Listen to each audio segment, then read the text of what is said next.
Colonel, je vous remercie. Je vous remercie de cette présentation et je remercie ceux qui m'ont invité à venir vous adresser, mesdames, messieurs, quelques mots au sujet de la situation dans laquelle se trouve l'Église aujourd'hui. Et j'espère répondre à l'attente que vous avez de mes paroles et à que vous puissiez ainsi trouver d'une manière plus juste peut-être la solution, sinon la solution, au moins des solutions à la crise que nous subissons.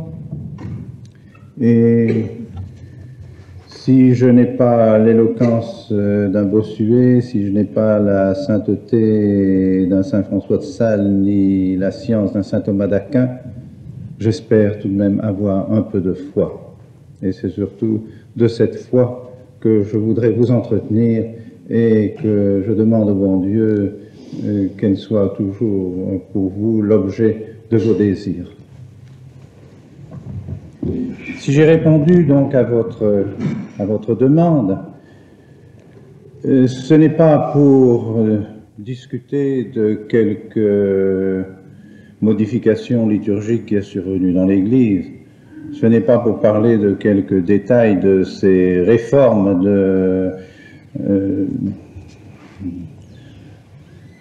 de cet aggiornamento qui a suivi particulièrement le Concile, mais c'est bien pour parler de la foi.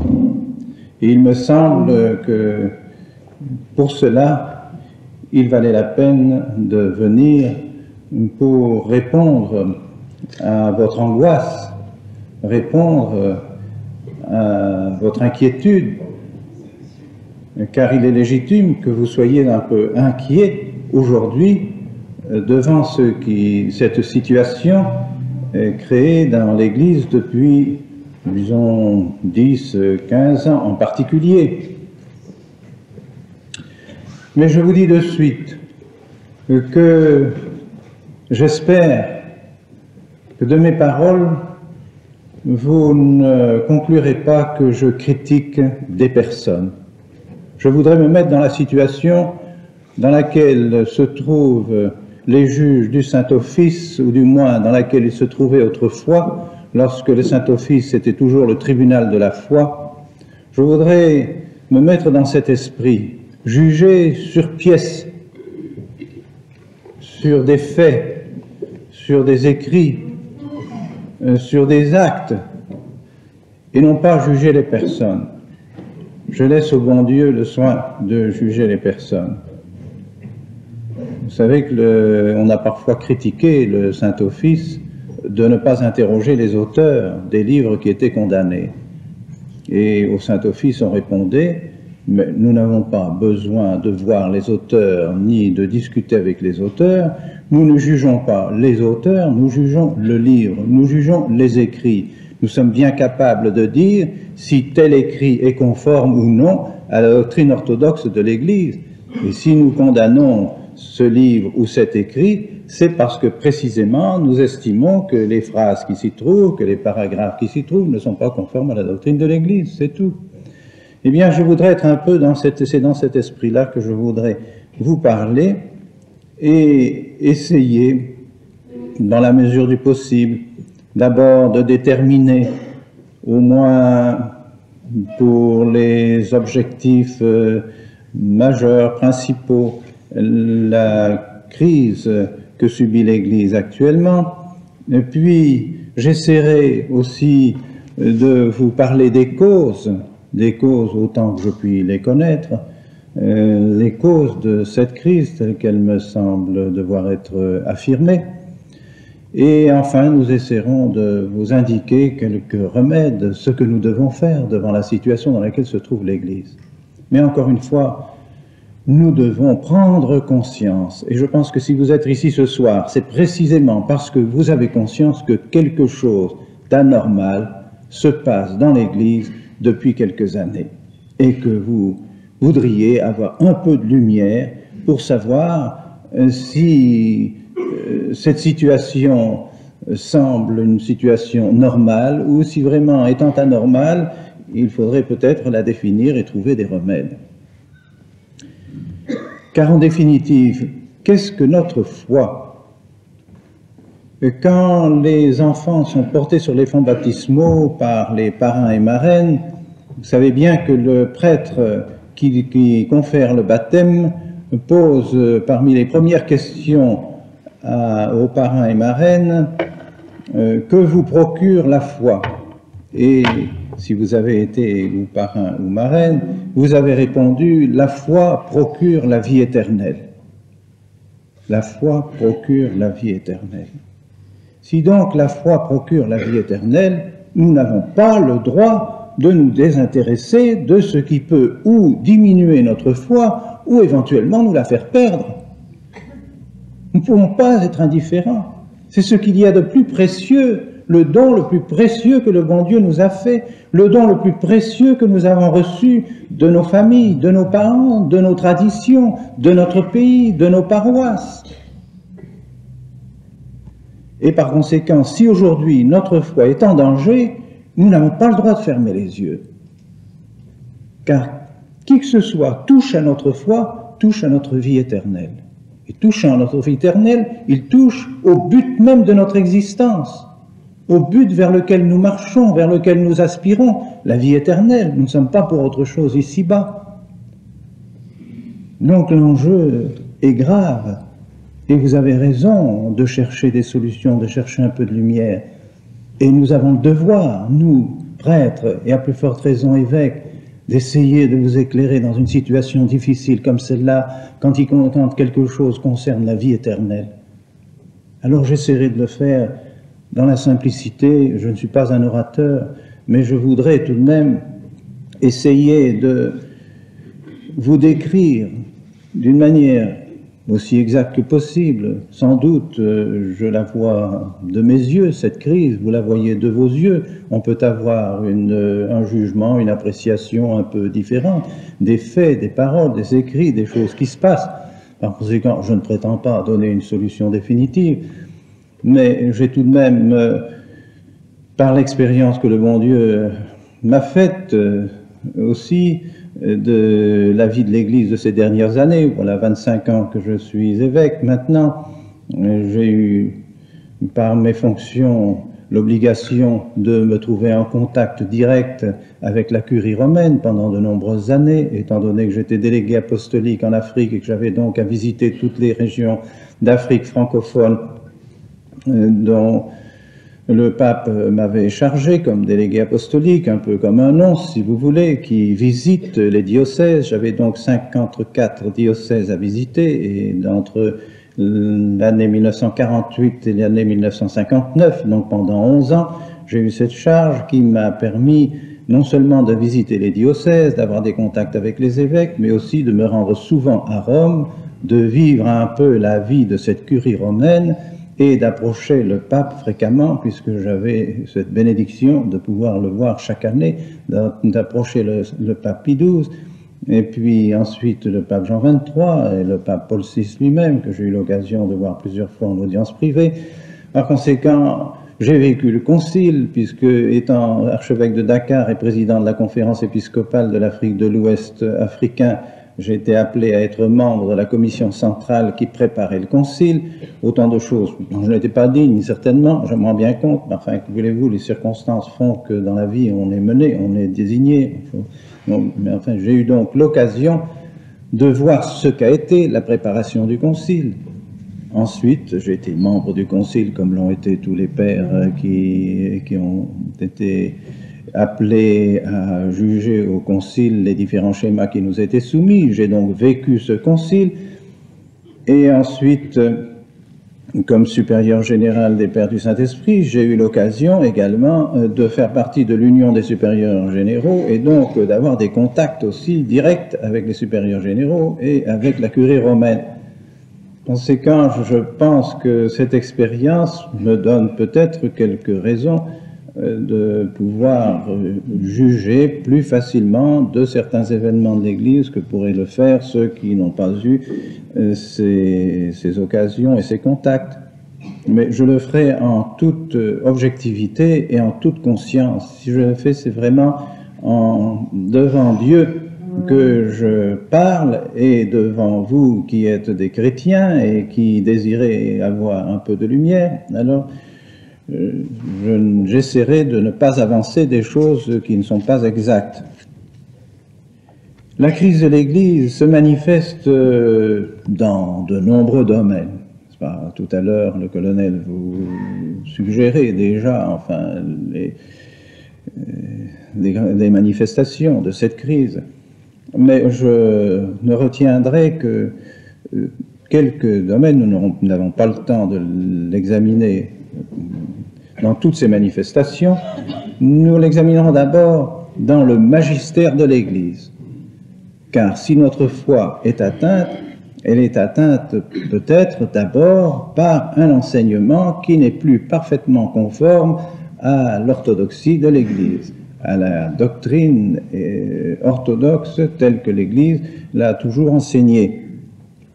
Puis nous examinerons la crise aussi dans le sacerdoce, car le sacerdoce est le cœur de l'Église, et par conséquent, si quelque chose intéresse l'Église, si quelque chose touche l'Église, si un assaut est fait dans l'Église, contre l'Église, le prêtre est immédiatement en cause et le prêtre est immédiatement touché. Par conséquent, nous verrons aussi de manière particulière cette crise du sacerdoce, en communion d'ailleurs avec la liturgie et les sacrements, puisque le prêtre est celui précisément qui est le ministre du culte et le ministre des sacrements. Et enfin, je dirais quelques mots de la crise que subit l'Église dans son institution et dans sa constitution.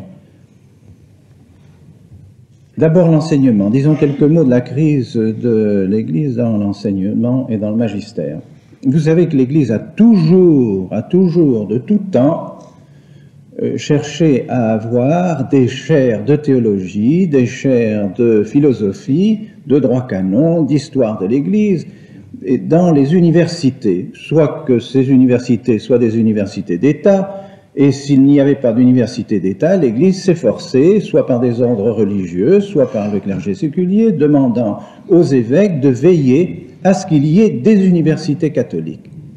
Et les universités catholiques ont toujours été les endroits choisis par l'Église pour former ceux qui particulièrement auraient des fonctions importantes dans la Sainte Église plus tard. De ces universités sont sortis des professeurs pour les séminaires, des recteurs de séminaires, des futurs professeurs d'université, les évêques. La plupart des évêques ont passé par des universités, et par conséquent, c'est d'une importance capitale pour l'Église. Sans compter que dans ces universités, l'Église également formait des chefs de famille qui plus tard auraient également de grandes responsabilités dans la société civile. C'est donc pour l'Église un enjeu important, grave, d'avoir des universités catholiques et évidemment d'avoir des universités qui dispensent la doctrine catholique. Or, nous assistons aujourd'hui, vous le savez très bien, et malheureusement les faits sont là pour nous convaincre, nous assistons aujourd'hui à ce fait qu'il n'y a peut-être plus une seule université catholique dans le monde libre, au moins, je ne connais pas ce qui se passe derrière le rideau de fer, mais au moins dans le monde libre, je ne pense pas qu'il y ait une seule université catholique où l'on enseigne encore intégralement la foi catholique et romaine. Il y a toujours dans chaque université, maintenant, des professeurs qui se permettent, au nom de la recherche théologique, d'émettre des opinions qui sont contraires à la doctrine de l'Église. Et on ne leur dit rien. Et on attend. Et on avise. Pourquoi ? Parce qu'il semble qu'il faille laisser une certaine liberté à ces théologiens. Un exemple qui pour moi a été très direct et que je connais particulièrement, c'est celui de l'université de Fribourg. Or, l'université de Fribourg était encore une des meilleures universités catholiques il y a seulement 5 ou 6 ans. La majorité des pères dominicains qui enseignaient dans l'université catholique de Fribourg étaient vraiment des hommes instruits et qui gardaient la philosophie thomiste, la théologie thomiste, et qui étaient très estimés, et donc qui sont demeurés le plus longtemps dans l'orthodoxie. Or, peu à peu, certains ont été éliminés, soit par la limite d'âge, soit parce qu'on a boycotté leurs cours. C'est le cas, par exemple, du père Merlet, professeur de théologie dogmatique, qui, au début de cette année, a été littéralement mis hors de l'université par le boycottage des cours. Tantôt les élèves faisaient un tel chahut à ses cours qu'ils ne pouvaient plus enseigner, ou c'était le boycottage par l'absence, il n'y avait plus aucun élève à ses cours. Parce que les élèves avaient décidé de mettre à la porte de l'université tous ceux qui enseignaient encore la philosophie thomiste. La philosophie thomiste, soi-disant, est une philosophie médiévale qui n'est plus digne de notre époque, et par conséquent, il faut d'autres professeurs que ceux qui enseignent encore cette philosophie et cette théologie. Le père Merlet a donc, pratiquement au bout de 6 semaines, été obligé de cesser ses cours. Or, après, d'autres professeurs sont également dans cette université, qui enseignent des choses qui sont absolument contraires à la doctrine catholique, et ceux-là sont toujours dans l'université et continuent les cours. Vous avez par exemple le professeur Pinto, qui lui enseigne que c'est la conscience qui en définitive doit juger toutes les lois, et que c'est la conscience individuelle qui doit prendre une décision conforme ou pas conforme à la loi, par rapport à sa situation personnelle, doit juger purement en conscience ce que l'on doit faire. Et donc la loi devient une chose secondaire et non pas une chose principale, alors que la conscience est faite pour connaître la loi et pour l'appliquer, évidemment, dans les circonstances dans lesquelles on se trouve, mais c'est même pas la conscience qui est d'abord la loi. La loi, et simplement, la loi n'étant qu'une pure suggestion, n'est-ce pas? Donc cette manière de juger les choses est absolument contraire aux principes fondamentaux de la morale chrétienne. Puis vous avez un autre professeur, par exemple, comme le professeur Baumgartner, qui enseigne que pour la liturgie, professeur de liturgie, qui enseigne à nos séminaristes, sont mes propres séminaristes qui sont venus me le dire, puisque j'en ai encore quelques-uns qui vont à l'université de Fribourg, qui m'ont dit, bien, le professeur nous a dit ce matin que nous pouvions composer nous-mêmes de nouveaux canons de la messe. Il nous a donné quelques orientations, quelques principes pour pouvoir composer de nouveaux canons. Quand nous serons prêtres, comme ça, nous pourrons savoir comment inventer de nouvelles prières dans la liturgie. Puis le professeur Furtner, alors dont vous avez entendu parler certainement dans les journaux, ça a été un tel scandale que tous les journaux de Suisse en ont parlé, et les pères de famille suisses se sont insurgés contre les théories qu'enseignait le père Furtner, qui a dit tout simplement qu'il conseillait les relations prématrimoniales aux jeunes gens et jeunes filles, et qu'il fallait considérer ça comme une chose tout à fait normale. Alors, les pères de famille sont insurgés, ont écrit aux évêques, les évêques se sont réunis en conférence, le supérieur général des dominicains est venu à Fribourg, Monseigneur Mamier, évêque de Fribourg, est monté à Rome pour aller consulter les autorités pour savoir ce qu'il fallait faire devant un cas qui était grave et qui avait mis en émoi tous les bons pères de famille de Suisse, n'est-ce pas? Eh bien, on n'est pas arrivé à supprimer les cours du père Furtner. Le père Furtner a simplement actuellement dit qu'il prenait un congé de 6 semaines pour dialoguer avec les évêques, mais qu'il entendait bien reprendre sa chaire au début du 2e semestre. Les faits sont là, des faits invraisemblables. Voici maintenant, par exemple, un écrit que j'ai ici, qu'on m'a fourni il y a seulement quelques jours. C'est un écrit, c'est pas moi qui l'ai composé, on me l'a envoyé. Il est signé du doyen de la faculté de théologie de Strasbourg. Et l'étude s'intitule « Pensée contemporaine et expression de la foi eucharistique ». Alors, ce doyen de la faculté de théologie de Strasbourg étudie donc ce que doit être, d'ici quelques années, ce qu'il pense que sera, il fait des suggestions pour la célébration eucharistique, ce que doit être notre foi eucharistique. Bien, je puis vous lire quelques phrases de ce discours, vous pourrez en juger vous-même. N'est-ce pas, il y a une distorsion flagrante, dit-il, entre nos célébrations, et notez bien qu'il parle des célébrations de l'ordo actuel, Il ne s'agit pas de ce qui était dans le passé. Nos célébrations, si dépouillées soient-elles, et le monde où nous vivons. D'un côté, les gestes et les attitudes hiératiques, un langage rituel et souvent anachronique, de l'autre, un monde sécularisé, c'est-à-dire autonome, fonctionnel, affranchi de toute référence surnaturelle. Pendant des années, nous pensions qu'il y avait là un simple malentendu et qu'il suffirait de mieux traduire les textes ou de moderniser les rites pour surmonter ce contraste. Nous devons reconnaître aujourd'hui que nous sommes en présence d'une véritable mutation culturelle. Une certaine manière de célébrer le mémorial du Seigneur était liée à un univers religieux qui n'est plus le nôtre. L'histoire montre comment la liturgie eucharistique a peu à peu perdu sa limpidité primitive. Et alors il en conclut au sujet du sacrement que on a appelé ce sacrement de l'Eucharistie ce qu'on dit, ce que les théologiens ont toujours dit de tous les sacrements, que c'était un signe efficace. Il prétend, lui, que c'est ni un signe ni efficace. Et au sujet de la présence de notre Seigneur dans l'Eucharistie, voici ce qu'il dit. Enfin, quelqu'un peut être présent par une action symbolique qu'il n'accomplit pas physiquement, mais que d'autres accomplissent par fidélité créatrice à son intention profonde. Et si vous compreniez bien ça. Le festival de Bayreuth réalise sans doute une présence de Richard Wagner qui est bien supérieure en intensité à celle que peuvent manifester des ouvrages ou des concerts occasionnels consacrés aux musiciens. Écoutez bien maintenant, c'est dans cette dernière perspective, me semble-t-il, qu'il convient de situer la présence eucharistique du Christ.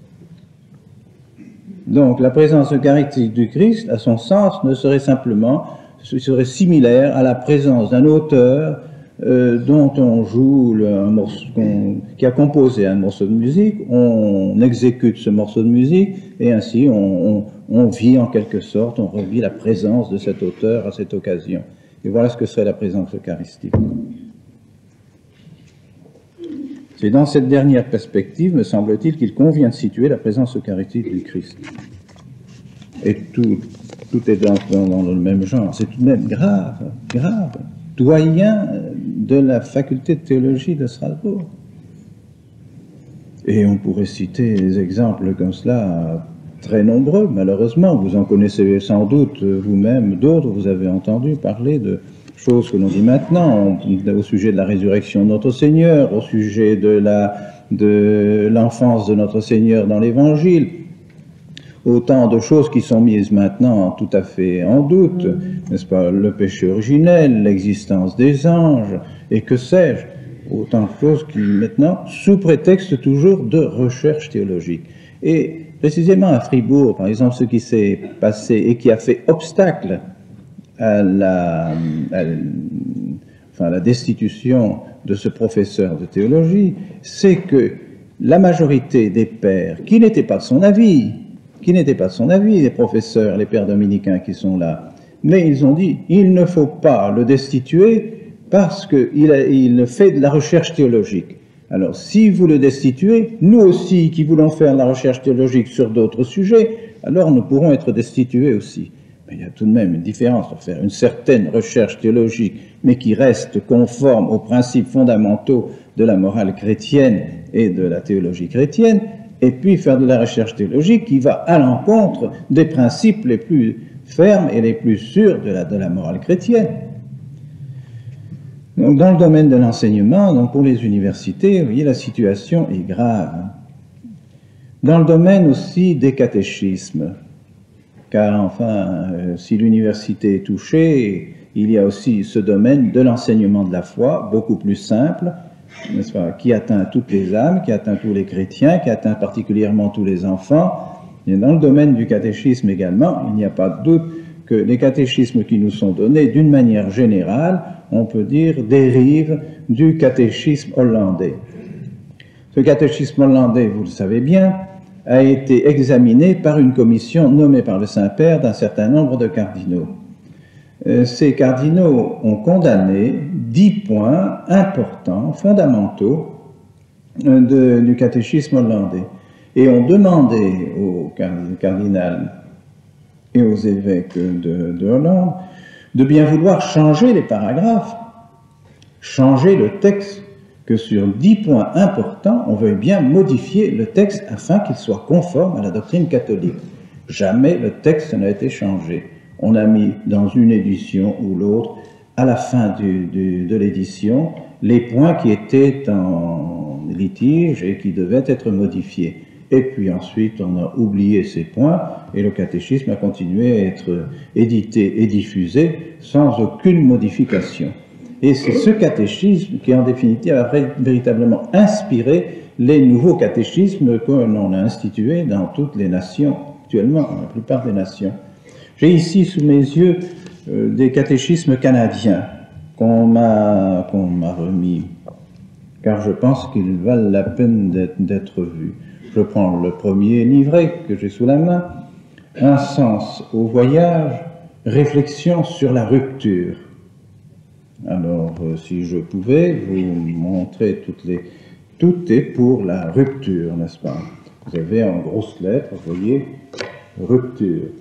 Alors, il faut que les enfants apprennent homme enchaîné ou homme libre, n'est-ce pas? Ou libéré. Et voici, enfin, l'homme se libère. Car l'homme, évidemment, descendant du singe, doit se libérer de son premier état. Évidemment, d'après ce qu'ils disent. Et puis, l'homme doit donc se libérer, rupture vis-à-vis de la famille, rupture vis-à-vis des traditions, rupture vis-à-vis de la société. L'enfant doit se libérer de ses chaînes afin de retrouver véritablement sa personnalité. Ce n'est que quand il aura rompu tous ces liens qu'il aura enfin trouvé sa véritable autonomie, sa véritable personnalité, et qu'il pourra se dire adulte et libre. Quitte ton père et ta mère, quitte ton groupe, quitte les sentiers battus. Voilà. Si bien qu'un enfant qui lit ceci ne peut pas ne pas conclure qu'il faut rompre. Il faut rompre avec son milieu, il faut rompre avec les habitudes, il faut donc rompre avec une tradition, enfin tout ce qui lui est donné, tout ce qui lui a été reçu, tout ce dont il a reçu. S'il ne rompt pas, il ne sera pas un homme, il ne sera pas une femme. Eh bien, quand on songe, quand on se remet tout de même dans l'esprit de l'Évangile, est-ce que vraiment notre Seigneur est venu nous dire que nous devions rompre? Notre Seigneur, sans doute, nous a dit que nous devions rompre les liens du péché. Liberati a peccato, servi facti estis justitiae. Délivrés du péché, vous êtes devenus les esclaves de la sainteté. Servi facti estis justitiae. Vous êtes devenus les esclaves de la sainteté. Qu'est-ce que ça veut dire, ça? Donc on s'est enchaîné, nous sommes enchaînés à la sainteté. Qu'est-ce que ça veut dire? Nous sommes enchaînés à la loi de Dieu, à la loi d'amour de Dieu et à la loi d'amour du prochain. Nous devons au contraire nous lier. On devrait parler de lien, que nous délivrions de nos péchés, d'accord? Mais que nous devions nous délier de tous ceux précisément qui nous apportent la vérité, qui nous apportent la charité, qui nous apportent la vie physique, la vie morale, la vie intellectuelle, la vie spirituelle. Tous ces liens, mais nous devons les garder, nous devons les développer, nous devons en profiter pour arriver à ces liens admirables que le bon Dieu, pour lesquels le bon Dieu nous a créés, qui sont les liens avec Dieu et avec notre prochain. La charité, c'est un lien, et Dieu sait si c'est un lien exigeant, alors qu'au contraire, l'enfant qui va sortir de classe de ce genre-là, va sortir avec une espèce de révolte dans son cœur, dire, il faut que je me libère. Il faut que je me libère afin d'être un homme. C'est abominable, c'est absolument contraire à l'esprit de l'Évangile. Et je regrette, mais que voulez-vous, ces documents catéchétiques intitulés « Un sens au voyage » est composé par l'Office catéchétique provincial du Québec, approbation Gérard-Marie Coder, président de la commission épiscopale de l'enseignement religieux du Québec. Et puis vous en avez d'autres, comme ceci, sexualité et vie quotidienne. Il n'y est question que du sexe, n'est-ce pas, là-dedans. Pour l'enfant qui lit cela et qui s'abreuve de ces choses-là, il deviendra un obsédé de la sexualité. Et des images, je vous assure, je voudrais que vous puissiez les voir dans vos mains, mais des images abominables, abominables. Vraiment, je ne sais pas si vous arrivez à les percevoir, mais vous voyez ces petits dessins qui sont là, qui sont vraiment des horreurs, sont de l'animalité, absolument, de la véritable animalité, de la bestialité. C'est tout de même incroyable que l'on mette ça dans les mains des enfants, n'est-ce pas? Par attitudes et gestes sexuels trouvent leur sens le plus profond quand ils parlent d'amour, quand ils sont amour. Vous voyez, nos gestes sexuels parlent de relations. Mais enfin, quand même, mettre toutes ces choses-là sur les enfants, c'est inimaginable. Une réalité que nul ne peut ignorer, sous 1000 formes, la sexualité envahit l'univers intérieur, extérieur de tout homme et de toute femme. Pour les enfants, alors, à force de leur dire des choses comme ça, voilà, des images, cette espèce d'animal qui est là, un véritable animal, ici, la sexualité nous envahit de partout. Voilà. Et tout est comme ça, et tout le livre est comme ça. Mais, alors, et ici c'est la même chose, encore un livre sur le même genre, La force des rencontres. Ceci c'est pour les enfants de 15-16 ans, celui-ci c'est pour les enfants de 13-14 ans. Alors j'ai eu l'occasion d'en parler au cardinal Wright. Et voyant le cardinal Wright, je dis, Éminence, c'est tout de même la congrégation du clergé qui est chargée de l'orthodoxie des catéchismes. Est-ce que vous avez lu ce catéchisme canadien? Oh, je pense bien, je le connais, il n'est pas catholique, m'a dit le cardinal. Voilà sa réflexion telle qu'elle, il n'est pas catholique. Je dis, Éminence, s'il n'est pas catholique, comment peut-il encore rester dans la main des enfants, tous ces petits-enfants du Canada, ces petits catholiques du Canada qui les ont dans les mains, si c'est pas catholique? Ah, vous comprenez, il faudrait qu'on en parle à la conférence épiscopale, il faudrait que ça passe à la conférence. Il avait l'air tout de suite de se trouver devant un monde qui lui rendait difficile la solution. Il ne voyait pas comment faire. Évidemment, renvoyer ça à la conférence épiscopale, comment voulez-vous, puisque c'est approuvé par la conférence épiscopale, par la commission catéchétique. Alors, on tourne en rond, on n'en arrivera jamais à un résultat. Alors, il ne faut pas nous étonner après que des parents catholiques, évidemment, s'insurgent contre ces choses-là, n'est-ce pas? Et mon Dieu, c'est un exemple, mais hélas, il y en a d'autres, peut-être pas aussi crus que celui-là, mais il y en a d'autres aussi. Mais j'en arrive maintenant à une autre manifestation de la crise, et qui me semble, je ne sais pas si elle n'est pas plus grave encore que celle de la foi et que celle de l'enseignement de la foi, c'est celle du sacerdoce. Il me semble que on a perdu actuellement la définition du sacerdoce. Et la meilleure preuve, c'est que dans les journaux, dans les revues, dans les sessions, on se demande toujours, mais qu'est-ce que le prêtre? On ne sait pas encore ce qu'est le prêtre. Et même au synode des évêques, n'est-ce pas?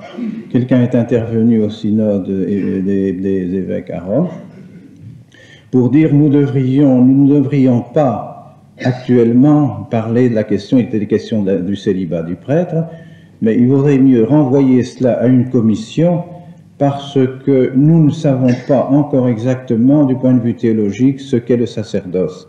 Alors il faudrait nommer une commission de théologiens chargés d'examiner véritablement ce qu'est le sacerdoce, afin que nous puissions voir ensuite si vraiment le célibat fait partie du sacerdoce ou si au contraire on peut se passer du célibat pour les prêtres.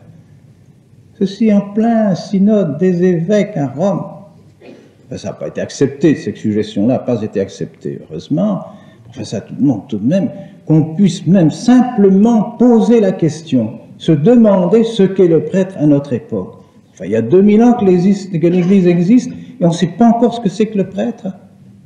Mais qu'on prenne donc le Concile de Trente, qu'on lise la définition du sacerdoce dans le Concile de Trente, c'est tout clair.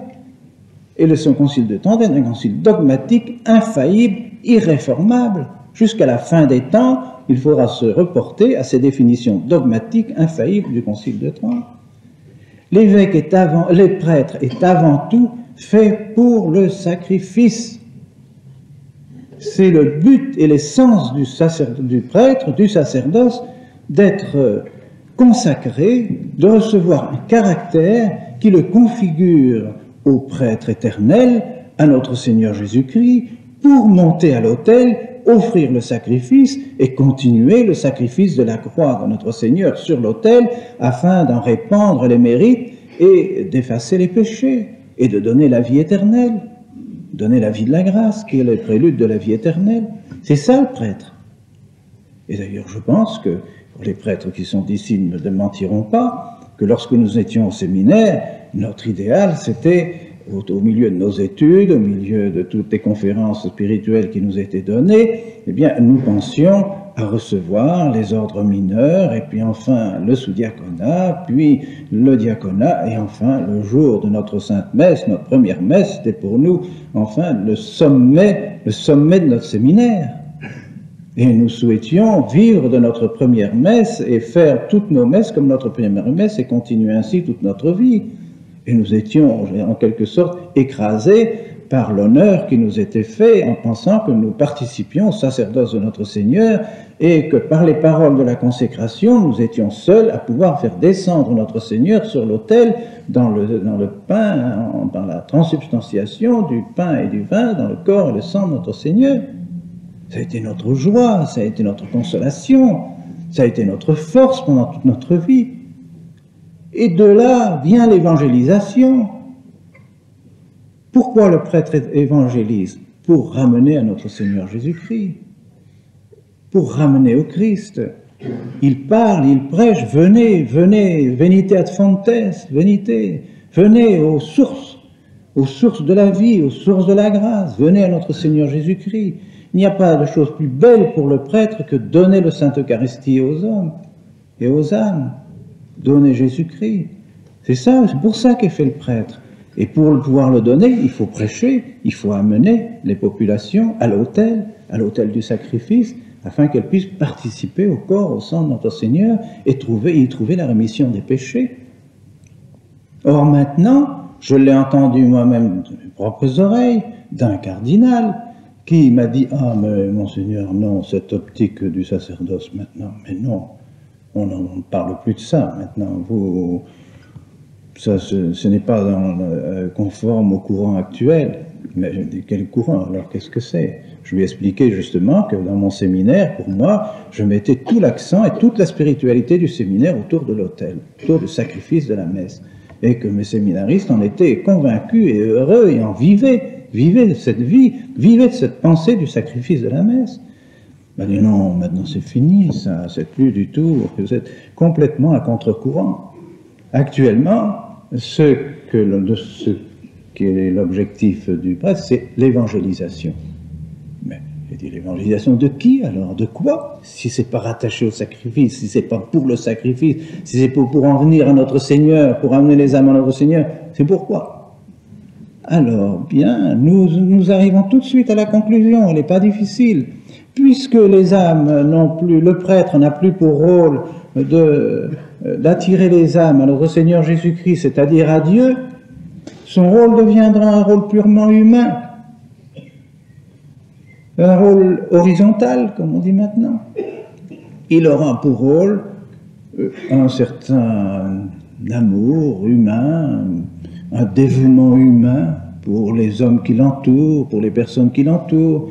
Et alors il sera facile de faire insinuer dans cet amour ces idées de justice sociale. Non, il faut libérer les peuples, libérer les populations. Il faut alors une nouvelle mystique le prend, la libération des populations, la libération des peuples, la libération des pauvres, la libération contre les injustices. Et donc voilà parti. En l'espace de 2-3 ans, il sera marxiste.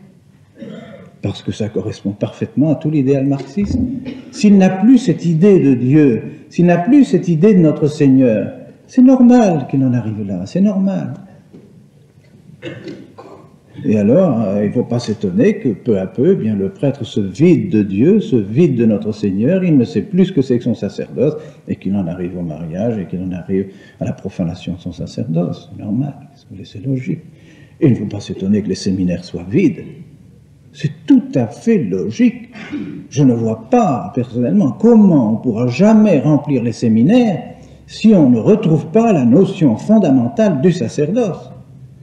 Si les séminaristes qui entrent dans les séminaires ne sont pas attirés par le sacrifice de l'autel, par le sacrifice de la croix continuée, qu'ils peuvent eux seuls faire, car ce sont les prêtres seuls qui sont les ministres du sacrement de l'autel, les ministres du sacrifice. Sacerdotes et illis soli sont ministri sacerdoci. Les ministres du sacrifice, ministri sacrifici. Et illis soli, et ceci est de foi défini par l'Église. Quelqu'un qui nierait cela serait hérétique. C'est de foi défini. C'est le prêtre et eux seuls. Pourquoi? Par leur caractère. Il y a un sacrement spécial pour faire des prêtres, pour leur donner ce caractère sacerdotal. C'est pour cela, c'est pour offrir le sacrifice qu'ils sont ce caractère, qui est un caractère indélébile, qu'ils fassent ce qu'ils veulent dans leur vie, devant les anges, devant Dieu, devant tous les élus, ils seront toujours prêtres, prêtres pour l'éternité, attachés et configurés au sacerdoce de notre Seigneur pour l'éternité, et pour offrir le sacrifice. Et alors, ça vaut la peine d'être prêtre, ça vaut la peine d'entrer dans un séminaire, ça vaut la peine de se préparer pour monter à l'autel, et puis pour évangéliser les âmes et les faire venir au Christ. Ça vaut la peine. Mais comme simplement pour être animateur spirituel, si vous voulez, de la communauté chrétienne, animateur spirituel de son entourage. Alors évidemment, il peut être marié. Bon, parce qu'il empêche d'être marié. S'il est simplement le président d'un repas qui se fait autour d'une table pour rappeler le mémorial du Christ et rompre le pain de la communauté, rompre le pain de la fraternité, rompre le pain de la foi commune, c'est fini, ce n'est plus le sacerdoce de l'Église. Ce n'est plus le sacerdoce de l'Église. Il ne faut pas s'étonner que les séminaires soient vides. On ne retrouvera pas les séminaires, on ne retrouvera pas de séminaristes si on ne remet pas le véritable idéal sacerdotal. Il en est de même pour le célibat. Pourquoi le célibat? On dit quelquefois, bien que ce que vous voulez, le prêtre, vous comprenez que son apostolat est très occupé, et étant donné, enfin, ses occupations, il ne peut absolument pas avoir la charge d'un foyer, c'est absolument impossible, vous comprenez bien. Que ce soit une raison qui vienne tout à fait en second lieu, passe, mais je dirais facilement, je crois que le docteur, s'il a vraiment sa vocation de docteur, et s'il est vraiment dévoué à sa vocation de docteur, est aussi occupé que le prêtre, et peut-être plus. Il doit être à la disposition de ses malades de nuit et de jour, s'il enfin prend intérêt vraiment à ses malades. Et Dieu sait si nous les voyons, de bons docteurs, qui, on les appelle de nuit, ils courent, puis ils volent pour aller aider leurs malades, n'est-ce pas? Par conséquent, eux aussi, on pourrait dire qu'ils sont incapables d'entretenir un foyer, de rester avec un foyer, d'avoir un foyer, puisqu'ils sont tellement occupés. Bon, j'estime que cette raison-là n'a pas de valeur, du moins de valeur véritable. La véritable raison du célibat du prêtre, c'est son intimité avec notre Seigneur Jésus-Christ. De même que la Vierge Marie a été vierge, parce que par sa parole, par son fiat, elle est devenue mère de Jésus, mère de Dieu qui est esprit, l'esprit créateur et du rédempteur de l'humanité. La Vierge l'a portée dans son sein par sa simple parole de fiat. Il convenait qu'elle soit vierge, car Dieu est esprit. Et Dieu est tellement éloigné de la matière qu'il convenait qu'elle soit vierge. Eh bien, de même, le prêtre qui prononce les paroles de la consécration, qui est seul capable de prononcer les paroles de la consécration, et par conséquent de faire descendre aussi sur la terre, comme la très sainte Vierge Marie, elle l'a fait par son fiat, comme lui prononce les paroles de la consécration, il fait descendre notre Seigneur sur la terre, il convient qu'il soit vierge aussi, il convient qu'il soit célibataire. On dirait, mais il y a bien des prêtres qui sont mariés dans les religions orientales. C'est une tolérance, c'est une tolérance. Sans doute, ce n'est pas une exigence absolue, mais il convient véritablement que le prêtre soit célibataire et que le prêtre soit vierge. Et il n'y a aucun doute que les apôtres qui ont reçu l'Esprit Saint au jour de la Pentecôte, n'est-ce pas, n'ont plus connu leurs épouses après qu'ils avaient reçu le Saint-Esprit. Car enfin, n'auraient-ils pas entendu ce que notre Seigneur a dit? Si vous voulez être mes disciples, quittez vos enfants, quittez vos épouses. Sans doute, les épouses les ont accompagnés, n'est-ce pas, comme le disait saint Paul, mais ils ne les connaissaient plus, parce que certainement, ils ont suivi le conseil de notre Seigneur, remplis de la grâce de l'Esprit Saint, connaissant la grandeur de leur sacerdoce, ils sont restés célibataires, ils sont restés vierges. Ils n'ont pas continué à connaître leurs épouses. Et ainsi, l'Église, dans sa tradition, a voulu que les prêtres demeurent célibataires. Voilà la véritable raison. Alors on comprend, n'est-ce pas, ce qu'est le prêtre. Alors on comprend les exigences que l'Église a pour le prêtre. Mais si on enlève justement cette notion du sacrifice de la messe, cette notion de la victime présente réellement, pas comme le dit ce recteur de l'université de théologie de Strasbourg, mais vraiment présent dans son corps, dans son sang, dans son âme et dans sa divinité sur l'autel, et que le prêtre seul est capable de faire descendre notre Seigneur sur l'autel, alors on comprend les exigences du sacerdoce, et la beauté et la grandeur du sacerdoce. Et si on touche à cela, si on touche au sacrifice, si on ne parle plus du sacrifice, alors il n'y a plus besoin de victime non plus, car la victime est présente pour le sacrifice. Donc s'il n'y a plus de sacrifice, plus de victimes, si on ne parle plus que de repas, il est évident que le prêtre n'a plus sa raison d'être, et son célibat n'a plus sa raison d'être profonde également. Vous voyez comme tout cela se tient, et nous devons être vraiment en garde contre cette dégradation de l'idée du sacrifice de la messe. Et puis je voudrais dire un mot aussi de la situation et de la crise de l'Église dans le domaine de l'institution de l'Église et de sa constitution, et particulièrement de son institution. On n'y pense pas suffisamment, et c'est pourtant une chose également excessivement grave. L'Église a toujours été considérée dans la foi, dans le magistère de l'Église, a toujours été considérée comme le moyen de salut, le moyen nécessaire, indispensable de salut. Extra ecclesiam nulla salus. Toujours été l'adage de l'Église. En dehors de l'Église, point de salut. Oh, mais vous êtes un sectaire, vous exagérez. C'est pas seulement dans l'Église que les âmes peuvent se sauver. Voyons, elles se sauvent tout de même bien ailleurs. Mais vous croyez que les théologiens qui ont dit ça pendant 2000 ans, n'étaient pas aussi intelligents que nous, et n'étaient pas aussi croyants que nous, et n'étaient pas aussi capables de faire les distinctions que nous? Alors maintenant, nous rebellons contre des adages de ce genre, des principes de ce genre, parce que nous nous croyons plus malins que ceux qui étaient nos éducateurs du temps passé, mais c'est parce que nous avons perdu la foi. Nous perdons la foi. Nous n'avons plus la foi dans la véritable Église. Et nous croyons qu'il y a beaucoup de vérité, qu'il y a de la vérité partout et que tout le monde se sauve partout. On peut se sauver dans toutes les religions. On peut se sauver dans toutes les religions, oui. On ne peut pas se sauver par toutes les religions. Vous entendez, ce n'est pas la même chose. On peut se sauver dans toutes les religions, oui. On peut se sauver par toutes les religions, non. Non et non. Une seule religion sauve les hommes, l'Église catholique. Notre Seigneur Jésus-Christ a remis à l'Église, son épouse mystique, toutes les grâces de salut. Il n'y en a pas en dehors de l'Église. Toutes les grâces de salut, c'est son épouse. Il lui a tout remis dans les mains. Toutes les grâces, par le baptême, par le sacrifice eucharistique, par les sacrements. Mais alors, me direz-vous, comment des âmes pourraient se sauver en dehors de l'Église? Ils peuvent se sauver, par exemple, je suppose, une âme qui se trouve chez les protestants, une personne qui se trouve qui est protestante, une personne qui est chez les bouddhistes, qui est chez les musulmans, qui est chez les animistes, pourrait se sauver si, intimement, dans son cœur, cette âme simple, qui est dans l'erreur, peut-être sans doute pas de sa faute, et demande au bon Dieu, sincèrement, dans sa prière, de faire sa volonté. Cette âme se soumet vraiment, sincèrement, profondément à Dieu.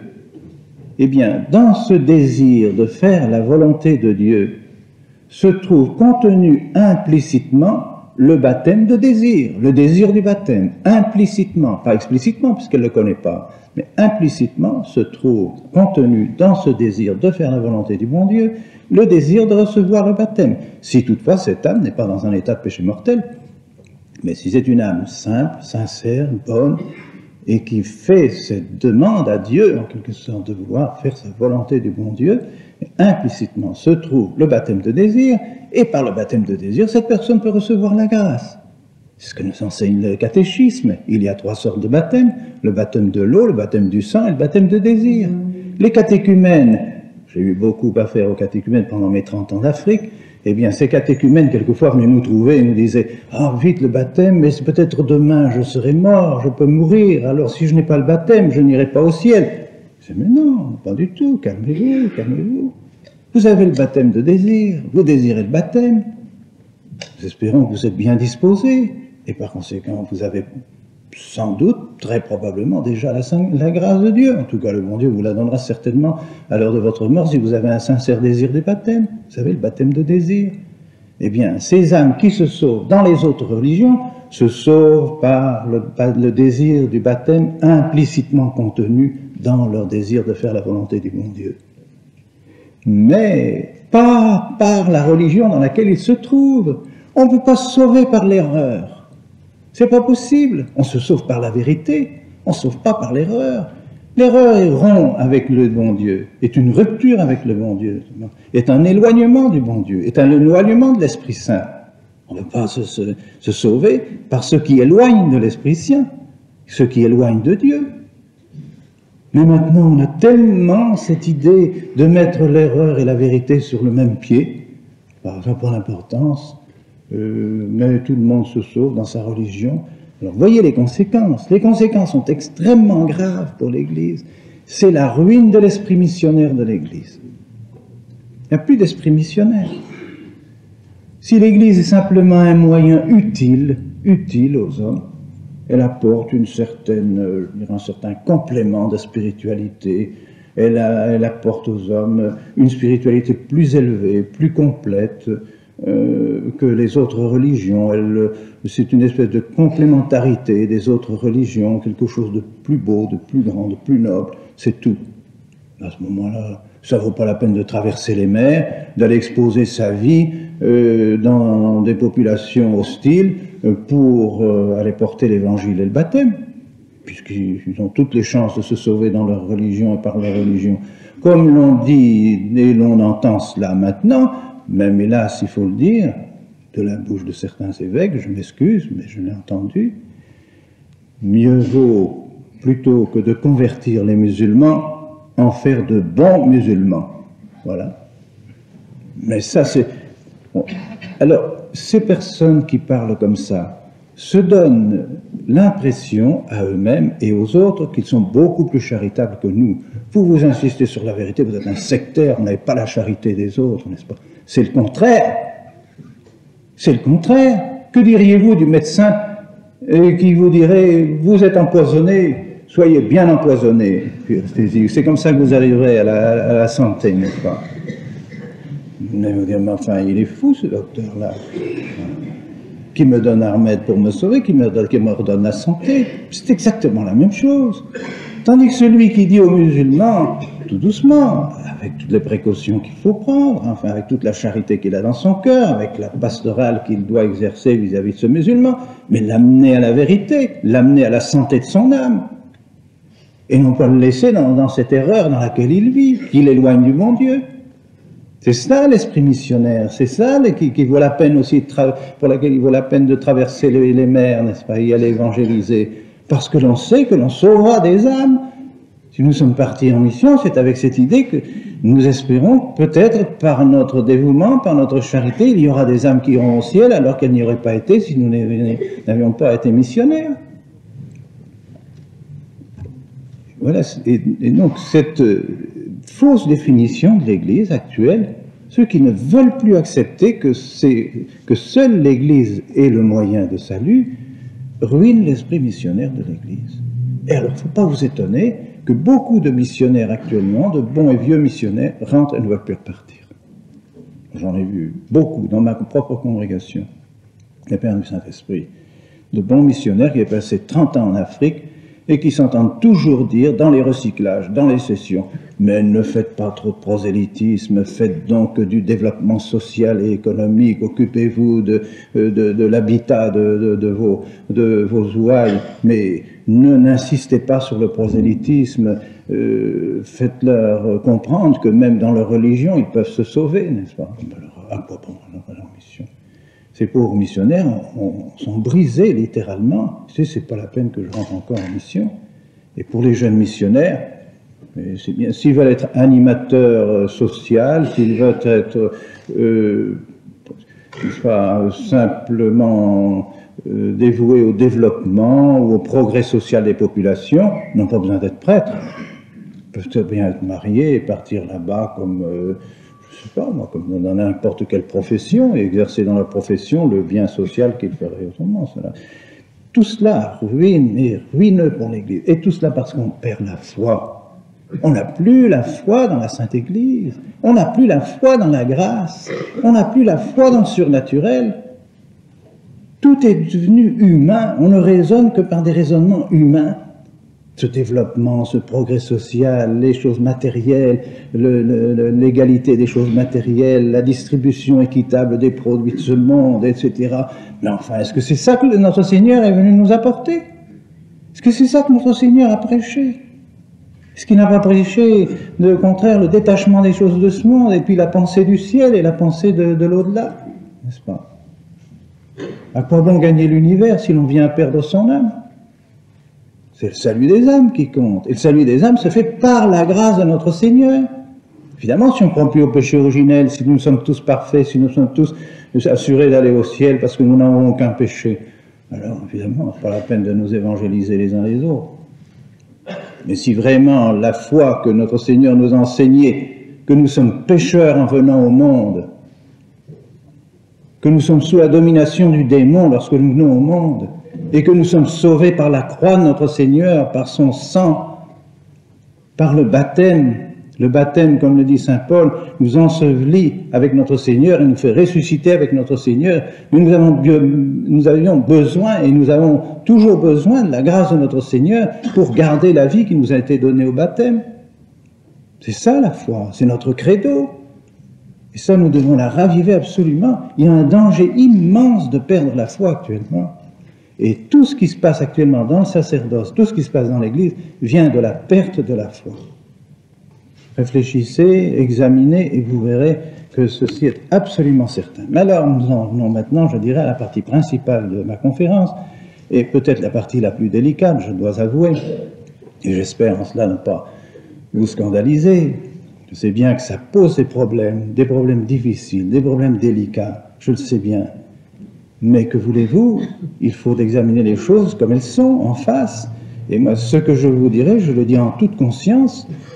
Vous me direz, mais vous posez alors des problèmes difficiles, vous nous mettez devant une situation presque inextricable. Eh bien, si vous en avez conscience, venez me demander explication.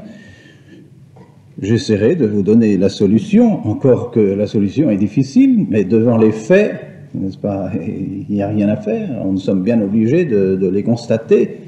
L'explication de ces faits, encore une fois, je l'ai dit, je ne veux pas juger les personnes, mais je juge les faits.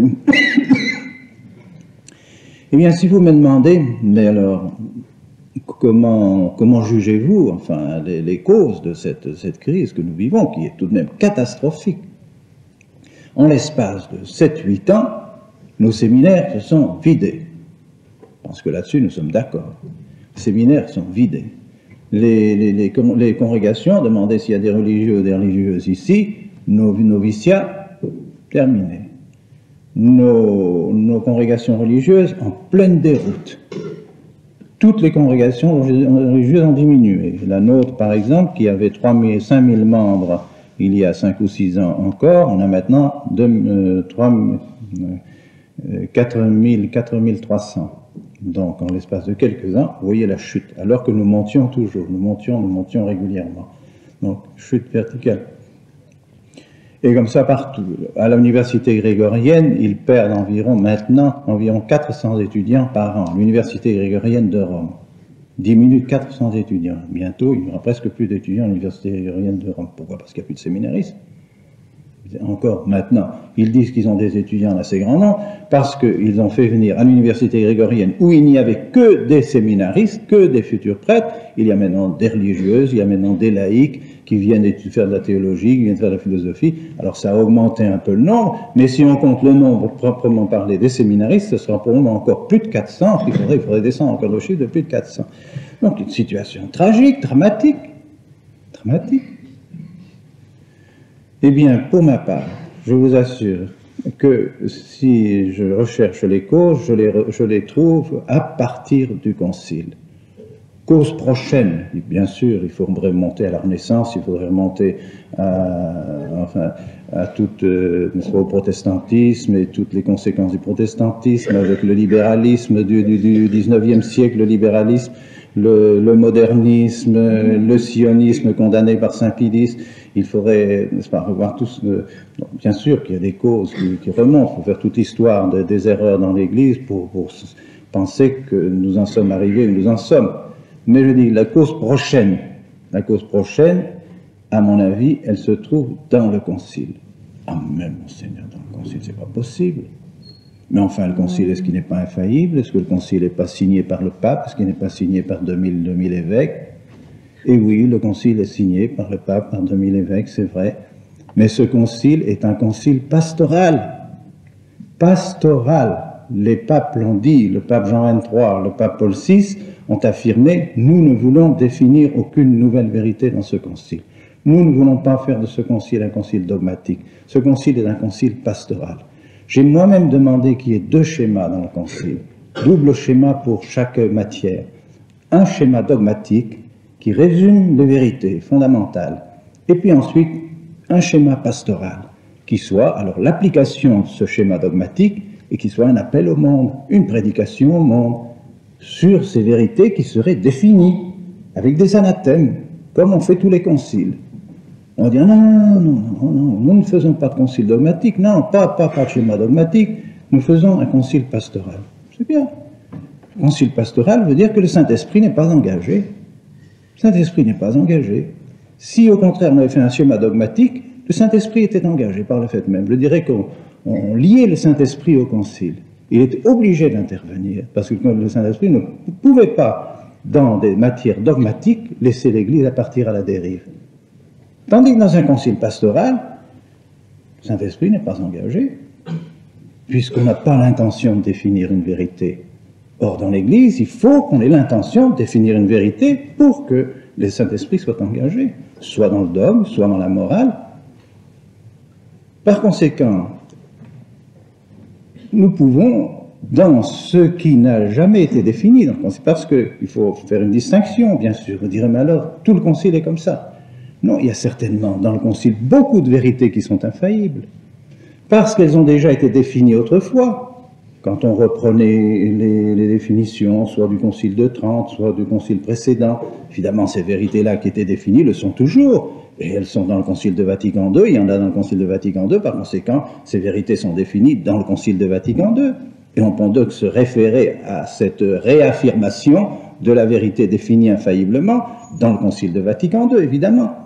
Mais je dis que tout ce qui est nouveau, tout ce qui plus ou moins est nouveau et contraire, enfin qui a un sens plus ou moins contraire à la tradition, donc chose nouvelle, cela n'est pas infaillible et peut être discuté.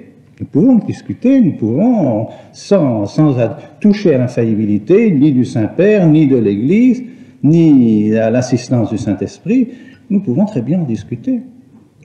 Ceci, parce qu'on a peut-être un peu trop, voyez-vous, on a peut-être un peu trop exagéré les conséquences du Concile Vatican Ier. Nous avons l'habitude, avec le charisme de l'infaillibilité qu'on a défini et qui ont été attribués au Saint-Père, et Dieu sait, je ne suis pas contre l'infaillibilité du pape, évidemment, mais il y a des conditions d'infaillibilité. C'est pas toute parole tombant de la bouche du Saint-Père n'est pas infaillible. Il ne faudrait pas exagérer, il ne faut pas tomber dans une exagération qui n'est pas dans le Concile de Vatican Ier. Le Concile de Vatican Ier n'a jamais dit ça. Le Concile de Vatican Ier a bien déterminé l'infaillibilité du Saint-Père.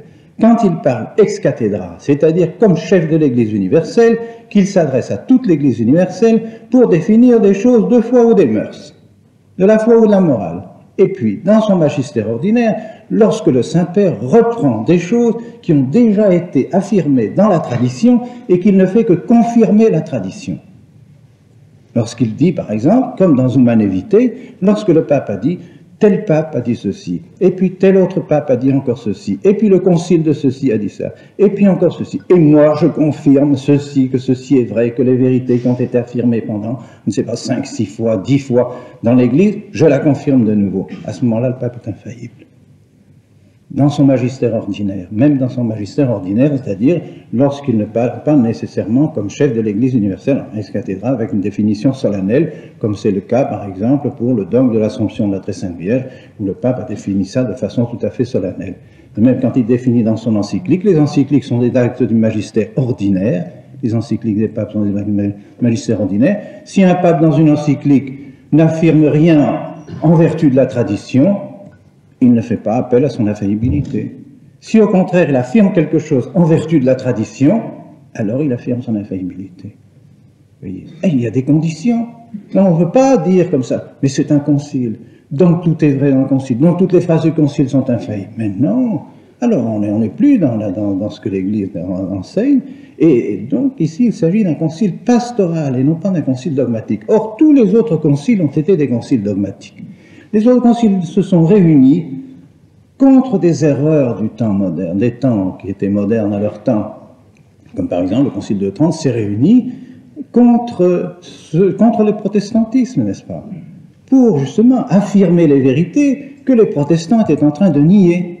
Alors on les a affirmées solennellement, on a étudié le sacrifice de la messe, les sacrements, et toute l'organisation de l'Église, et l'Église a défini ces vérités d'une manière solennelle, d'une manière dogmatique, définitive.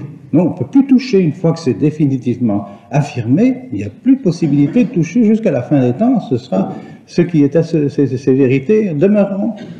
Tandis que dans un concile pastoral, on n'a pas l'intention de définir, c'est ce que les papes ont dit eux-mêmes, ils n'ont pas l'intention de définir une vérité, alors bien, ils n'ont pas l'intention d'engager leur magistère infaillible, par conséquent. Ceci est clair, n'est-ce pas? Alors c'est pourquoi, si personnellement je me permets de juger un peu les textes, certains textes du Concile, ne me faites pas dire ce que je ne dis pas que tout le Concile est mauvais, jamais de la vie, je dis qu'il y a des choses qui sont passées à travers le Concile qui sont contraires à la tradition de l'Église. Il y a des choses qui sont passées, je vais vous énumérer les principales qui ne sont pas conformes à la doctrine habituelle de l'Église, à la doctrine traditionnelle de l'Église.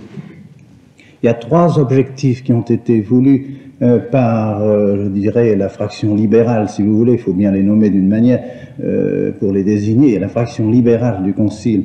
Quand j'entends la fraction libérale du Concile, il s'agit en particulier, disons-le, puisqu'ils étaient organisés, c'était clair, c'était officiel presque, enfin moi c'était public, c'était connu de tout le monde, il y avait une organisation qu'on appelait le Concilium, qui est devenu l'IDOC ensuite, n'est-ce pas, maintenant, et qui était le Concilium durant du temps du Concile. Nous recevions d'ailleurs tous les matins dans nos boîtes à lettres des montagnes de papier intitulées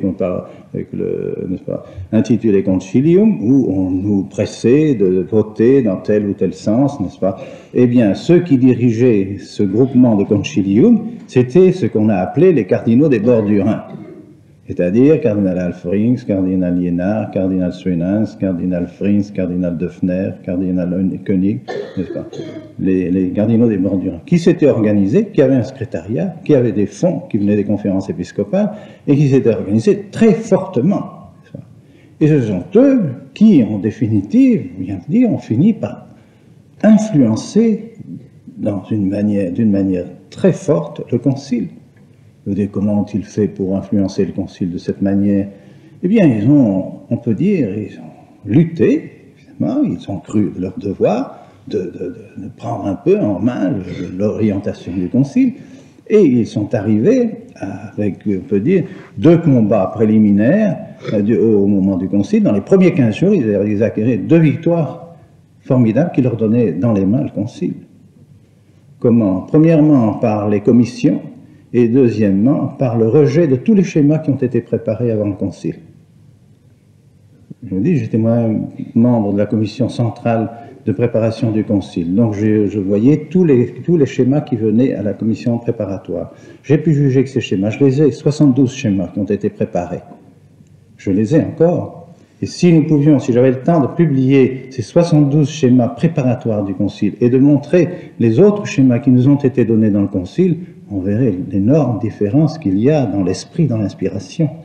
Autant ceux de la préparation du concile étaient conformes à la doctrine de l'Église de toujours, autant ceux qui ont été faits pendant le concile, à cours du concile, respirent un autre esprit, c'est toute une autre orientation, c'est autre chose, ce n'est plus du tout l'orientation traditionnelle de l'Église, c'est un autre souffle.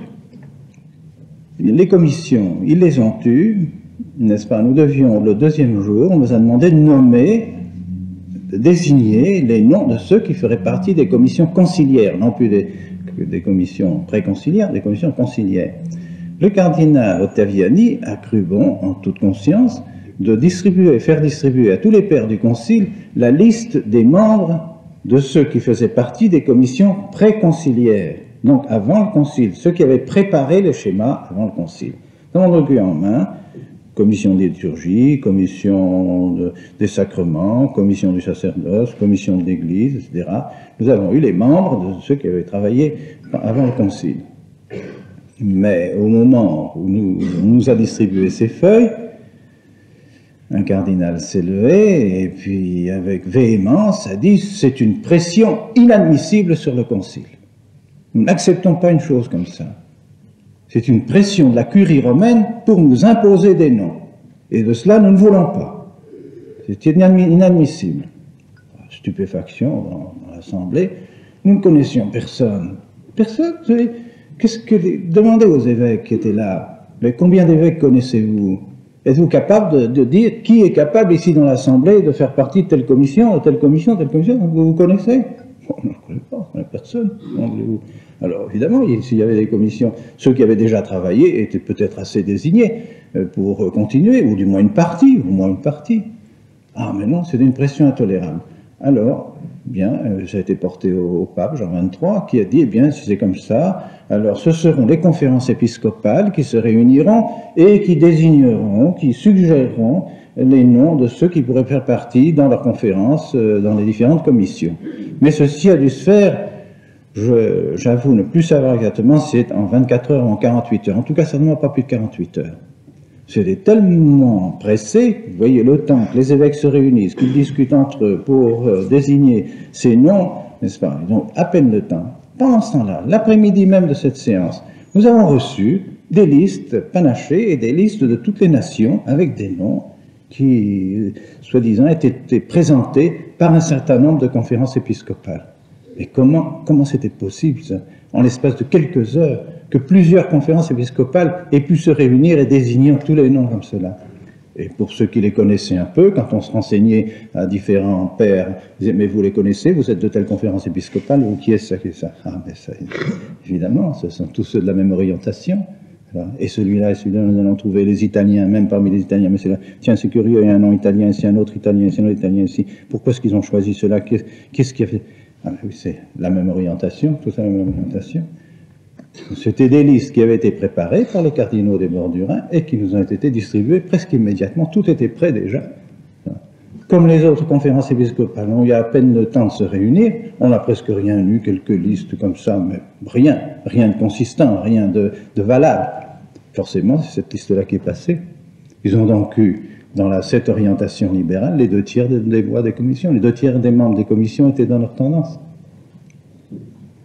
C'est une victoire formidable. Vous pensez bien que, ayant en main désormais les 2 tiers des membres des commissions, évidemment, le schéma allait être rédigé dans l'esprit de ces 2 tiers des membres, c'est clair.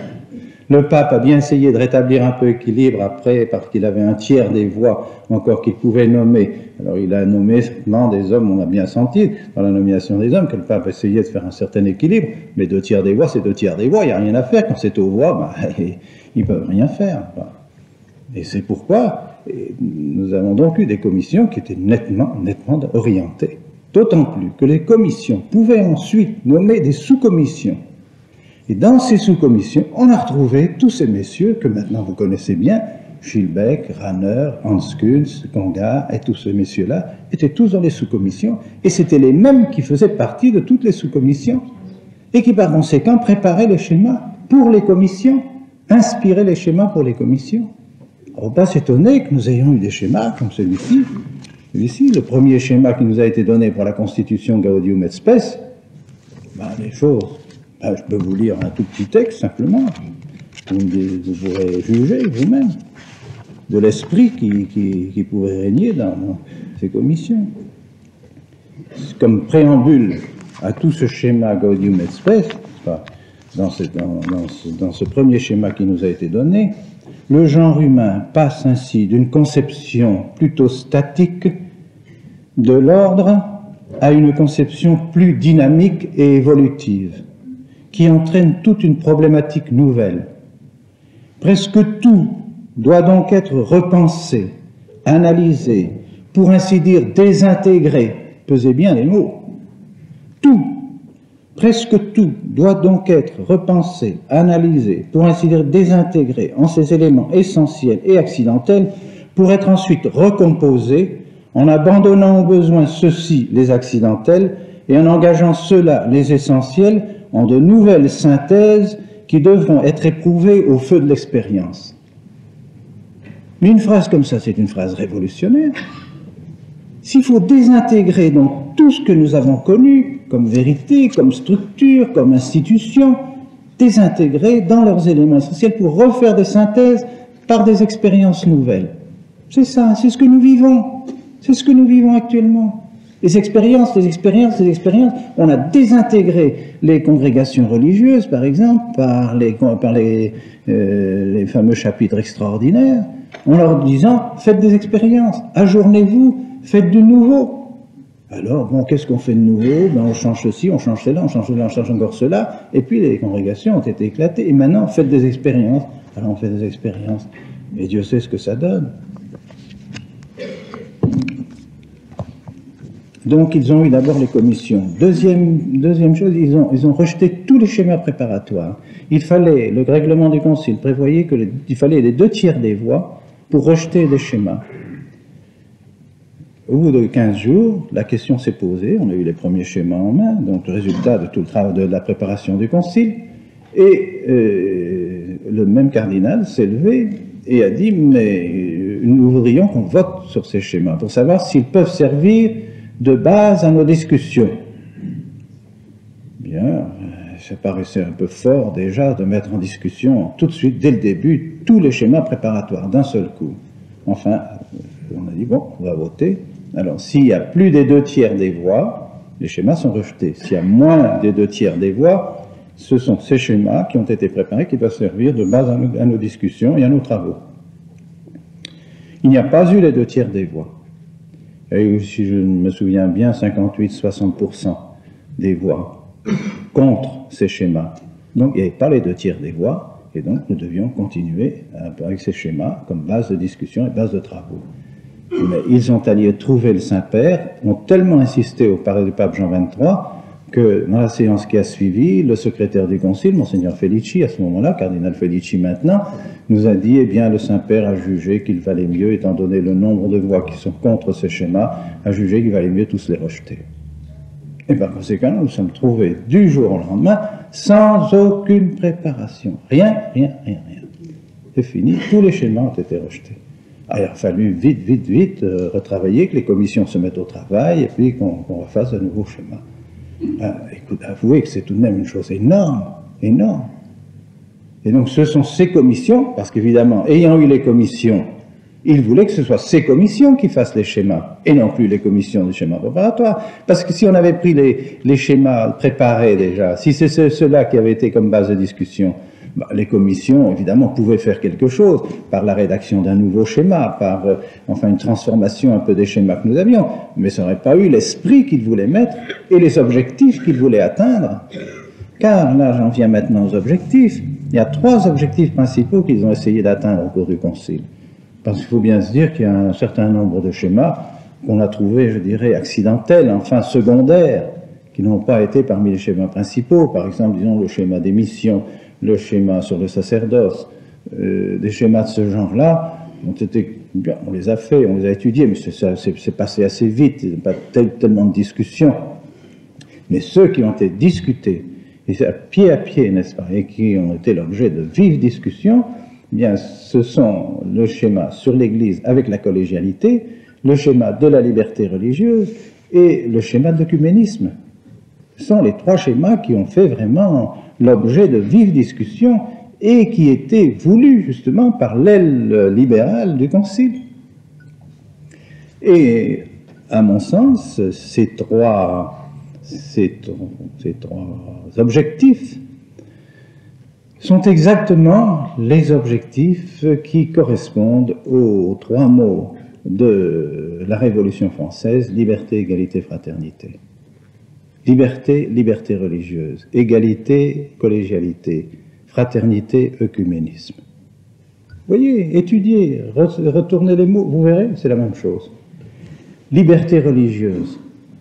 Ce n'est pas la liberté religieuse, c'est ambigu. Donc, liberté, égalité, fraternité peuvent être très bien compris, ce sont des mots qui sont très beaux, qui recouvrent des réalités qui peuvent être de très belles réalités, évidemment, mais en même temps, ça peut être pris dans un très mauvais sens.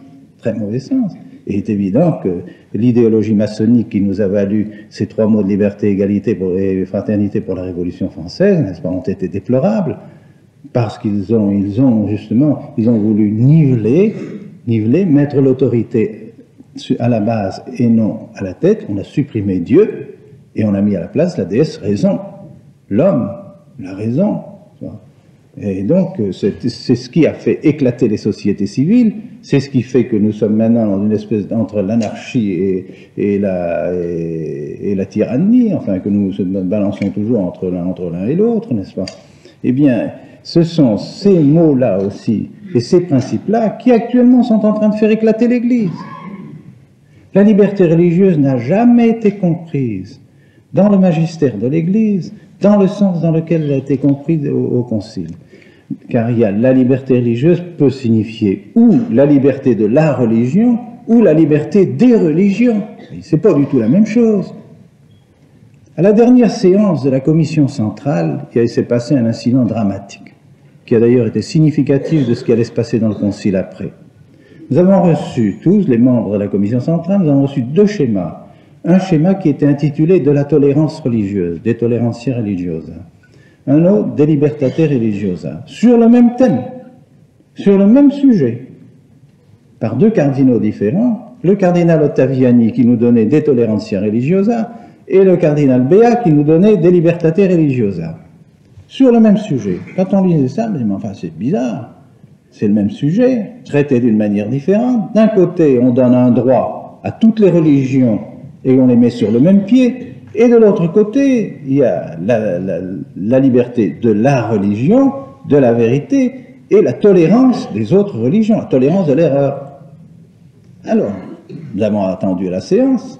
Quand la séance est arrivée, personnellement, c'est le cardinal Béat, bon, qui se lance dans une théorie très osée, qui a déjà pratiquement été condamnée par les papes, par le pape Léon XIII en particulier, dans le droit commun, dans ce qu'il appelle le droit nouveau.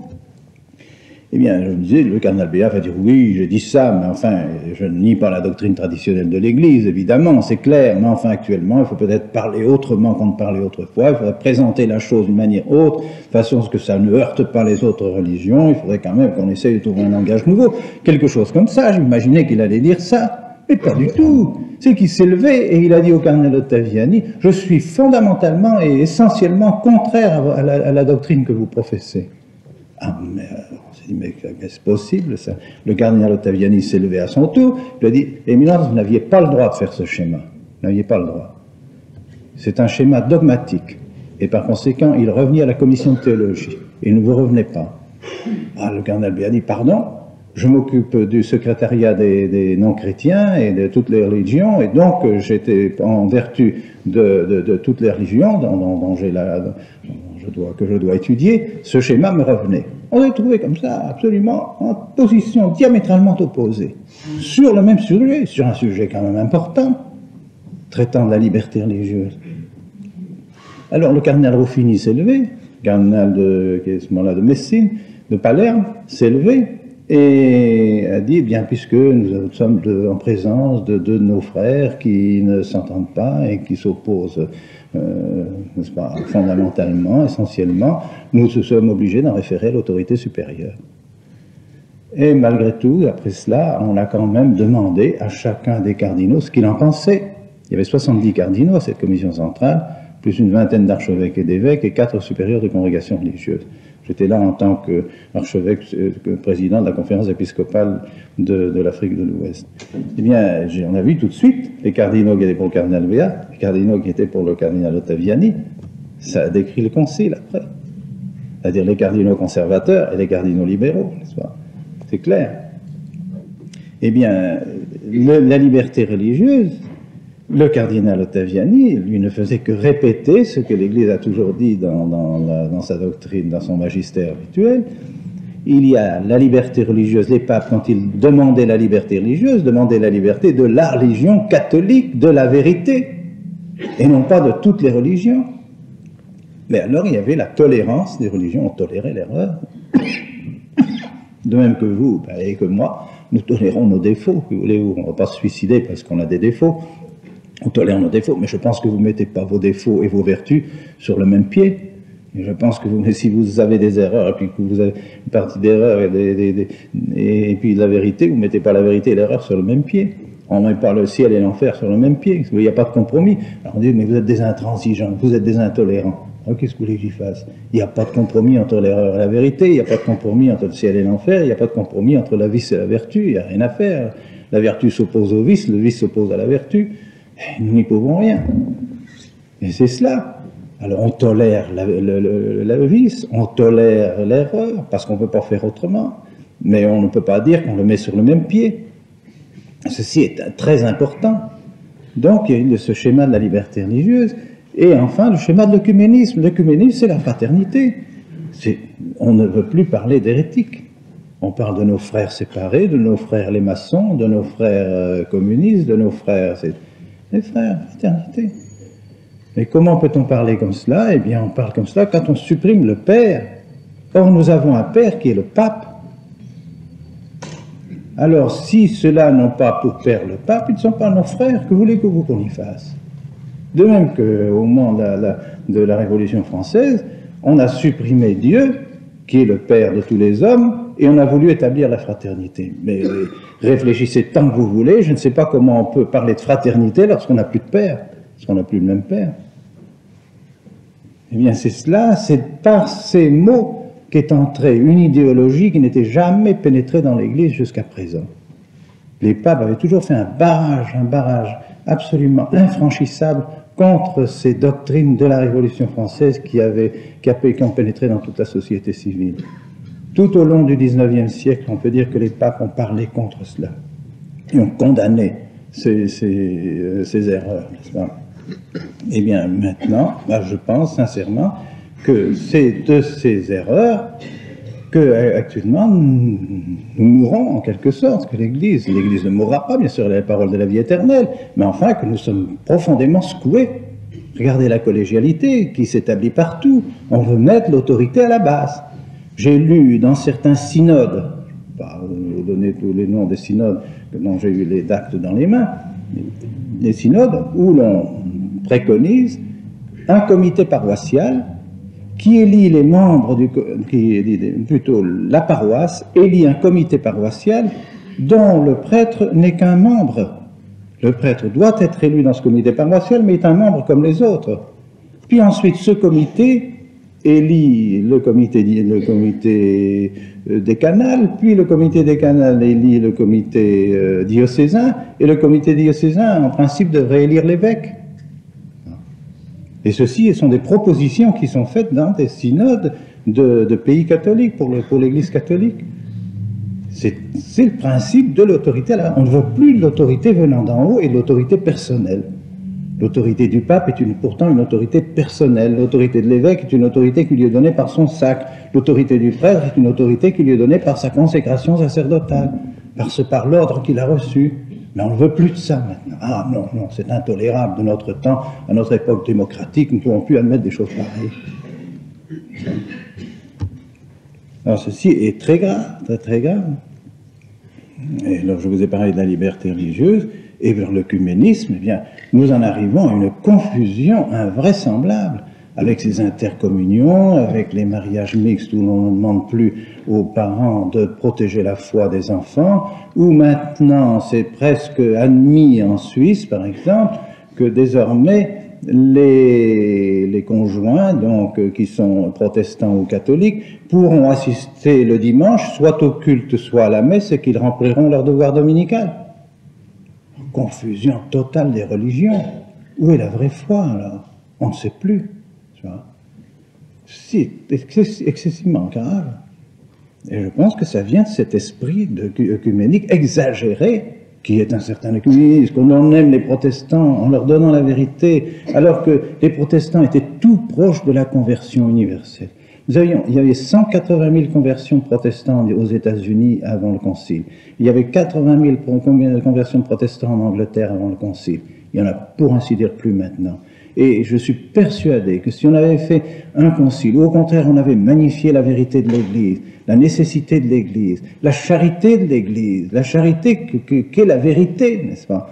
Eh bien, je suis sûr que nous aurions maintenant peut-être des régions entières protestantes qui se seraient converties à l'Église. Même les pères de Thésée, j'en suis absolument certain. On me l'a dit de source absolument sûre. Les pères de Thésée ont demandé à se convertir.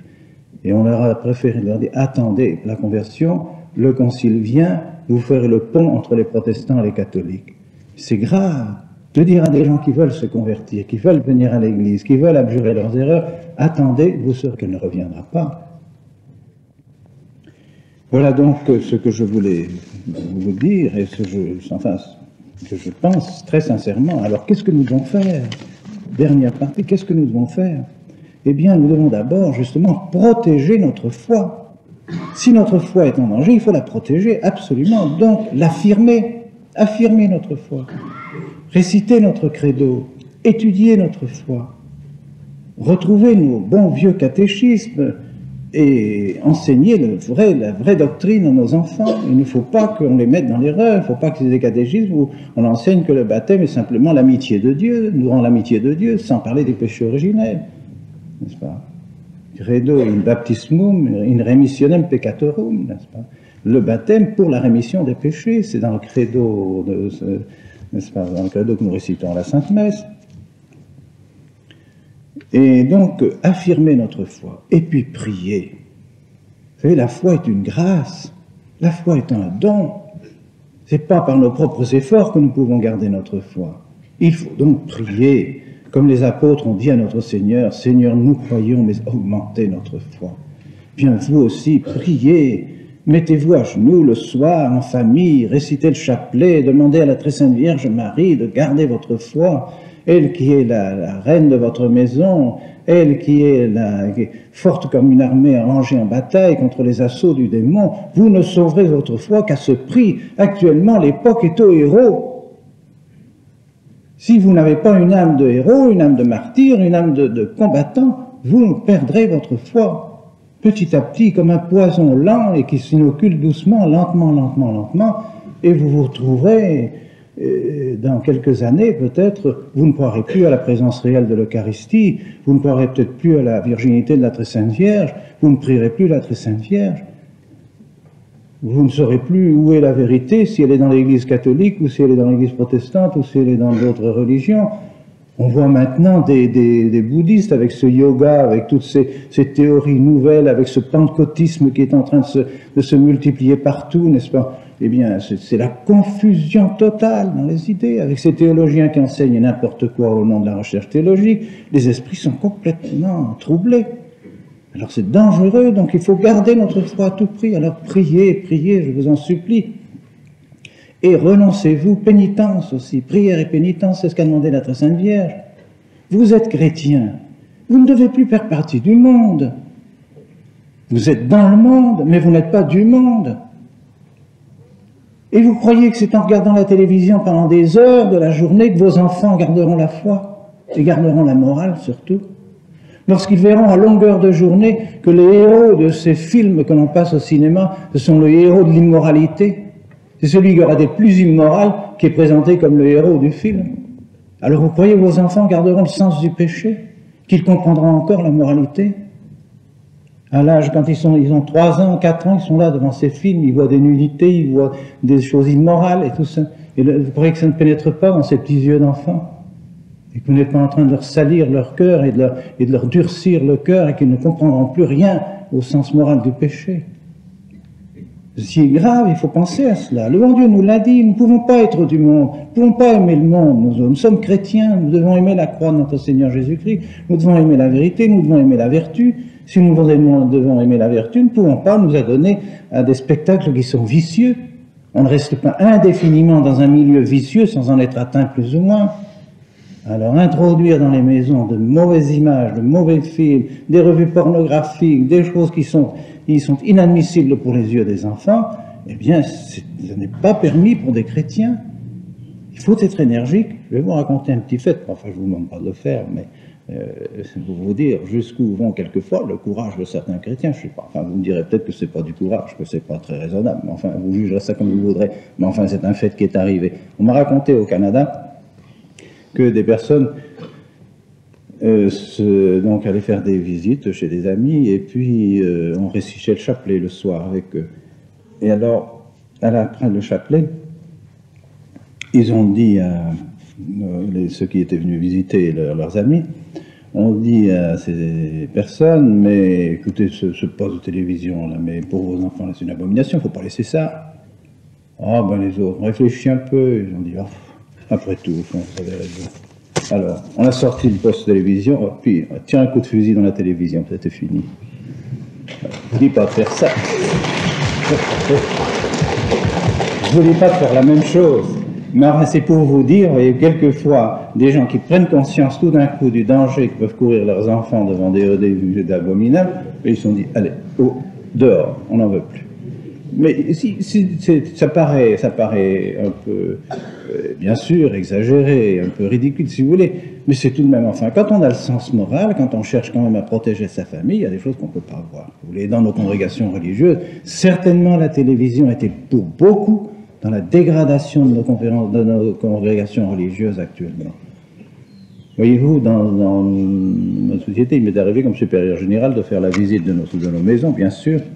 Alors j'entendais quelquefois des réflexions de mes jeunes scolastiques, enfin comme on dit, séminaristes, et de jeunes prêtres qui disaient « Ah, vous savez, cette oraison le matin, là, tous en randonnions comme ça devant le Saint-Sacrement, ça signifie rien quand même, enfin c'est ridicule, qu'on nous laisse libre, voyons, d'aller faire notre oraison dans le jardin si ça nous plaît, ou dans les corridors, ou même dans notre chambre, enfin qu'on puisse faire tout de même oraison, qu'on ne soit pas tous là en randonnions devant le Saint-Sacrement, ça signifie rien. » Alors je disais, oui, vous n'êtes pas capable de rester en randonnion, comme vous dites, devant le Saint-Sacrement pour faire leur invitation, mais le soir, de 8h à 11h, où est-ce que vous êtes? Vous êtes en randonnion devant la télévision. Là, 3 heures, ça vous fait rien, ça. 3 heures de télévision, ça vous le faites volontiers. Mais une demi-heure de raison dans le Saint-Sacrement, c'est pas possible, c'est pas possible. Et c'est ça, on en est arrivé là. Alors, on a supprimé maintenant les oraisons, n'est-ce pas? On a diminué même une prière du soir, on l'a ramenée avant le repas du soir pour pouvoir être à la télévision, n'est-ce pas? C'est pas possible, ces choses-là. Le bon Dieu ne peut pas bénir des choses comme ça. C'est pas possible. La bénédiction du bon Dieu ne peut pas descendre sur une famille qui s'adonne comme ça, une famille religieuse qui s'adonne à regarder la télévision comme ça pendant des heures, n'est-ce pas? Et comment voulez-vous que ces images ne reviennent pas le matin, la nuit et tout ça pendant ces jeunes imaginations? Alors nous devons, donc, ça c'est pour vous donner un exemple, mais pour vous dire que nous devons nous renoncer. Nous devons nous renoncer, il ne faut pas avoir peur de faire pénitence. Et c'est ce que nous demande la Très Sainte Vierge Marie, n'est-ce pas? Et puis, refuser toute cette mondanité Et je pense, enfin, à ces modes qui sont absolument immodestes, n'est-ce pas? Et vraiment, je l'ai dit, mais moi, je n'hésite pas à le répéter, je ne sais pas, je ne dis pas que les personnes qui s'habillent d'une manière indécente sont nécessairement dans le péché mortel, mais en tout cas, elles sont certainement l'occasion de péché mortel pour d'autres personnes. Il faut qu'elles le sachent. Quand on confesse, on entend, on sait ce qu'on entend. Eh bien, Dieu sait si actuellement on entend des personnes qui sont troublées par cette vue des personnes qui sont vraiment déshabillées. C'est inadmissible, inadmissible. Et ces personnes peuvent être certainement en état de péché mortel, aucun doute. Car enfin, notre Seigneur l'a bien dit, n'est-ce pas, dans l'Évangile. Alors nous devons lutter contre toutes ces choses-là, nous ne devons pas admettre ces choses-là si nous voulons être des chrétiens et si nous voulons garder vraiment la foi. Et enfin, après, il faut aussi que vous organisiez autour de vos prêtres, autour des prêtres qui comprennent encore le danger de la crise et le danger de la perte de votre foi, pour les catéchismes de vos enfants. Il faut que vous protégiez la foi de vos enfants en faisant enseigner le véritable catéchisme, donc le véritable credo, les véritables prières, afin que vos enfants connaissent la vraie foi, qu'ils soient vraiment des chrétiens, qu'ils ne soient pas dans l'erreur. Et puis s'il le faut, il faudra peut-être un jour que vous constituiez des écoles aussi, vous-même, parce que si vraiment dans les écoles qui sont dites chrétiennes, on n'enseigne plus la véritable foi et la véritable morale à vos enfants, c'est vous qui êtes responsable de vos enfants. Le Concile l'a dit assez, justement, cela. Alors, il faudra vous organiser, peut-être, un jour, à faire des écoles sous votre responsabilité, en demandant, bien sûr, aux prêtres qui comprennent aussi ce drame que se joue pour vos familles, pour que vous ayez des écoles où vous êtes assurés de l'éducation chrétienne. Je ne jette pas la pierre, je ne jette pas la pierre.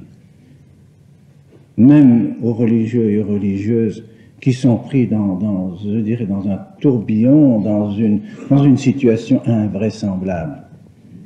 N'est-ce pas? Alors, je plains ces religieux et ces religieuses qui ont fait de leurs écoles, qui étaient des écoles chrétiennes autrefois, qui ont fait des écoles qui sont pratiquement des écoles laïques. Il y a eu une telle ambiance, une telle pression qui a été exercée. Et, mon Dieu, quelquefois par des religieux aussi qui sont venus inoculer certains principes dans des congrégations de religieux, des congrégations enseignantes, qui sont de faux principes. Alors, on a suivi, c'était le père tel, dominicain, jésuite, que sais-je, de renom, qui venait donc faire un lavage de cerveau, et on a suivi, en disant, ben, il est plus fort que nous, il nous dit que le concile veut ceci, que le pape veut cela, que l'église veut ça, alors, eh bien, faisons, et en attendant, tout doucement, leurs écoles sont devenues des écoles qui ne sont plus des écoles catholiques. Eh bien, je plains ces religieux et ces religieuses qui avaient une vocation de religieux enseignants, de religieuses enseignantes, et qui se trouvent maintenant ne plus être véritablement des religieux et des religieuses enseignantes. Et puis, il y a cette fascination et cette mise en condition par les examens. Examen. Il faut qu'on arrive au certificat d'études, au BEPC, et puis il faut qu'on arrive au baccalauréat. Ensuite, alors il faut absolument avoir l'examen. Alors la religion, ben, on la fait quand on peut, quand on a le temps, c'est une matière accessoire, donc chaque fois qu'il y a un temps à prendre, c'est toujours sur la religion qu'on le prend, ou sur la messe, ou sur les prières, ou sur ceci. Alors tout ça disparaît parce qu'il faut absolument l'examen, le bachotage, il faut arriver aux examens. Ça, c'est lamentable. C'est vraiment tuer l'âme des enfants. Pourquoi? Pour un diplôme? Bien sûr, on dira oui, mais c'est nécessaire pour sa vie, s'il n'a pas ça dans sa vie. Eh bien, je pense que si vraiment il y avait des organisations privées qui se faisaient et qui donnaient des examens valables, eh bien, c'est les personnes qui auraient ces examens seraient peut-être encore plus considérées que ceux qui ont les examens d'État, si c'était fait d'une manière un peu organisée et un peu généralisée. Mais en tout cas, vous avez le devoir de protéger la foi de vos enfants et de tout faire pour la protéger. N'est-ce pas? Voilà. Et quant à nous, eh bien, pour moi, c'est la Providence qui m'a conduit à faire ce que je fais, car je n'avais aucunement l'intention de faire un séminaire. Je vous assure, aucunement. Je n'ai jamais eu dans ma pensée, demain, je me mets à commencer un séminaire. Jamais.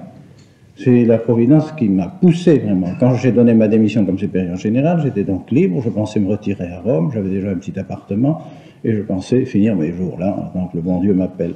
Et puis, des prêtres, des parents, des amis m'écrivaient, nous avons un jeune homme qui a une vocation, qui ne sait pas où aller, à quel séminaire aller, on a l'impression qu'il n'y a plus de discipline dans ces séminaires, enfin, il n'y a plus de formation véritablement sacerdotale. Est-ce que vous connaissez un séminaire? Où pouvons-nous l'envoyer? Bien, je l'ai dirigé au séminaire français à Rome, je les ai dirigés chez le cardinal Siri, j'en ai dirigé quelques-uns à Fribourg, parce que je connaissais Fribourg, je connaissais Monseigneur Charrière, qui est l'évêque de Fribourg, qui était venu passer une quinzaine de jours chez moi à Dakar lorsque j'y étais, et puis que j'estimais que l'université de Fribourg était encore très bonne. Et quand je me suis trouvé alors donc libre, j'ai pensé que peut-être je pourrais m'occuper un peu plus de ces séminaristes, aller les voir, leur faire quelques conférences spirituelles, éventuellement trouver un peu d'argent pour payer leur pension, bien sûr, m'occuper un peu d'eux. Et je suis donc monté à Fribourg pour voir s'il y avait moyen de loger ces quelques séminaristes dans un établissement de Fribourg, de la ville de Fribourg. Je suis allé au Salesianum, je suis allé chez les Pères Marie, je suis allé au séminaire de Fribourg. Et partout, on m'a dit, oui, nous pouvons les recevoir, mais vous comprenez bien qu'ici, il n'y a pas de règlement. Parce que notre maison n'est pas remplie par les séminaristes, nous devons la remplir avec des étudiants d'université, qui ne sont pas des séminaristes, et par conséquent, nous ne pouvons pas dans la maison faire deux règlements spéciaux, nous sommes obligés de nous aligner sur le règlement des étudiants. Par conséquent, si ces séminaristes veulent s'organiser entre eux, avoir la messe le matin, faire leurs exercices de piété, libre à eux, nous sommes très contents de cela, mais qu'ils ne comptent pas sur nous pour nous occuper de ce règlement et de cette formation séminariste, ils ne pourront pas le faire. Alors, en conscience, je me dis, c'est pas possible. Je ne puis pas, en conscience, dire à des parents qui veulent me confier leur séminariste, bon, je vais le mettre à Fribourg, puis les abandonner comme ça, sans règlement, c'est pas possible.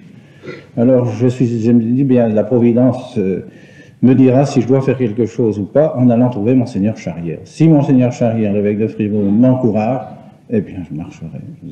Je suis déjà âgé, je ne sais pas comment ça marchera, j'en sais rien, mais enfin, non, puis, à la grâce de Dieu. Et puis, je suis donc allé voir Monseigneur Charrière, et Monseigneur Charrière m'a reçu très fraternellement, et il m'a dit, mais Monseigneur, faites donc, mais ouvrez, faites un convict, vous voyez, si vous trouvez quelque chose en ville, une petite maison, ou quelque chose, louez quelque chose pour mettre vos séminaristes. Je suis tout à fait d'accord, je suis très heureux que vous vous occupiez d'une maison comme celle-là, enfin d'étudiants qui viendront pour le séminaire, pour l'université. J'ai vu là le doigt de la Providence, l'indication providentielle, et j'ai loué des chambres chez les Salésiens, et je me suis installé chez les Salésiens avec ces séminaristes, et j'ai commencé le séminaire. Puis pendant une année, donc c'est pas un séminaire proprement dit, c'est un convict de maison pour étudiants, si vous voulez, mais je les voyais, je leur faisais des conférences spirituelles, je voyais avec un peu leurs cours, ainsi de suite. Enfin, nous travaillions ensemble, nous faisions donc une petite équipe comme ça, il y avait 9 séminaristes, je me trouvais avec eux. Et puis pendant l'année, au cours de l'année, vivant avec eux, eux-mêmes m'ont dit, mais Monseigneur, si nous faisions une fraternité, nous allons être peut-être, où allons-nous aller? Nous allons être où dans nos diocèses? Nous allons être seuls, nous allons revenir isolés, nous allons être repris dans les recyclages, peut-être mis avec des prêtres qui ne nous comprendront pas, nous allons être, enfin, le rebut un peu du diocèse, ça n'ira pas. Nous ne sentons pas la possibilité de revenir comme ça dans nos diocèses, il faudrait qu'on fasse une association, une fraternité. J'ai réfléchi à cela, j'ai prié évidemment, et puis je me suis décidé en effet à aller retrouver Monseigneur Charrière et à lui demander conseil.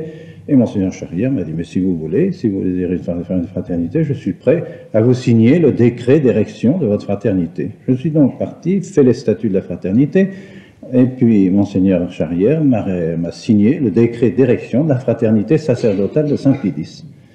Donc, j'étais canoniquement tout à fait en règle. Je suis allé à Rome voir les cardinaux compétents pour ces choses-là, et je leur ai demandé, voilà, je viens de fonder une fraternité, est-ce que cette fraternité ne pourrait pas être reconnue par Rome immédiatement? Enfin, alors, tous, le cardinal Gadjanian qui vivait encore à ce moment-là, le cardinal Antoniotti des religieux, n'est-ce pas, le cardinal Reich, que j'étais allé voir pour la congrégation du clergé, m'ont dit non, on ne peut pas reconnaître tout de suite, Comme m'a dit le cardinal Agagiani en souriant, nous ne donnons pas le baptême, nous donnons la confirmation, n'est-ce pas?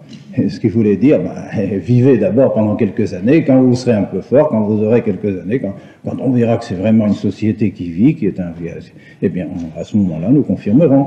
Mais il est évident que canoniquement, une société peut être très bien diocésaine indéfiniment. Canoniquement, il n'y a rien qui s'oppose à ce que, vous voyez les pères de Chabeuil, par exemple, c'est un exemple que je vous donne, et peut-être parmi vous qui les connaissent bien, bien les pères de Chabeuil, c'est une société diocésaine, toujours diocésaine. Pourtant, ils ont des maisons un peu partout. Vous avez parmi les religieuses en particulier, vous avez énormément de congrégations religieuses qui ne sont que diocésaines, et qui pourtant ont des missions, qui sont dans de multiples diocèses. Il n'y a pas de nécessité à être reconnu par Rome et à être de droit pontifical. Ce n'est pas une nécessité dans l'Église. Il y a bien des personnes qui me demandent, mais est-ce que vous êtes reconnu par Rome? Je dis non, pas encore, je suis de droit diocésain. Alors ça donne l'impression, ah mais alors Rome ne vous reconnaît pas. Mais c'est pas du tout ça. C'est pas du tout ça. Rome reconnaît par le fait même qu'un évêque a apposé sa signature à une fondation de congrégation, Rome la reconnaît. La meilleure preuve, c'est que si aujourd'hui, par exemple, le successeur de Monseigneur Charrière voulait supprimer la fraternité sacerdotale de Saint-Pie X, il serait obligé de recourir à Rome. Il est obligé de recourir à Rome. Il ne peut pas la supprimer, bien que son successeur l'ait faite. Parce qu'une fois qu'ils ont fait un acte comme ça, quand un évêque a fait un acte de ce genre-là, il doit recourir à Rome après pour la supprimer. Donc d'une certaine manière, on peut dire qu'il y a une certaine reconnaissance de Rome. Mais c'est dans le droit canon comme ça. Alors, c'est vrai que je ne suis pas encore de droit pontifical, mais ce qui ne veut pas dire pour autant que je ne suis pas reconnu par Rome.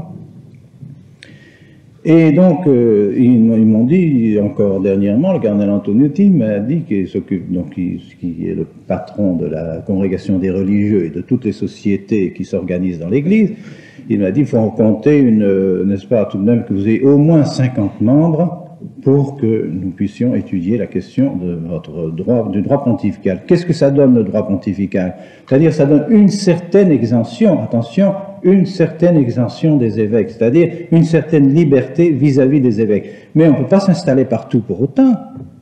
Même une congrégation comme la congrégation des Pères du Saint-Esprit, la congrégation des Pères des Missions africaines de Lyon, la congrégation, que sais-je moi, toutes ces congrégations des Pères blancs et ainsi de suite, sont des congrégations de droit pontifical.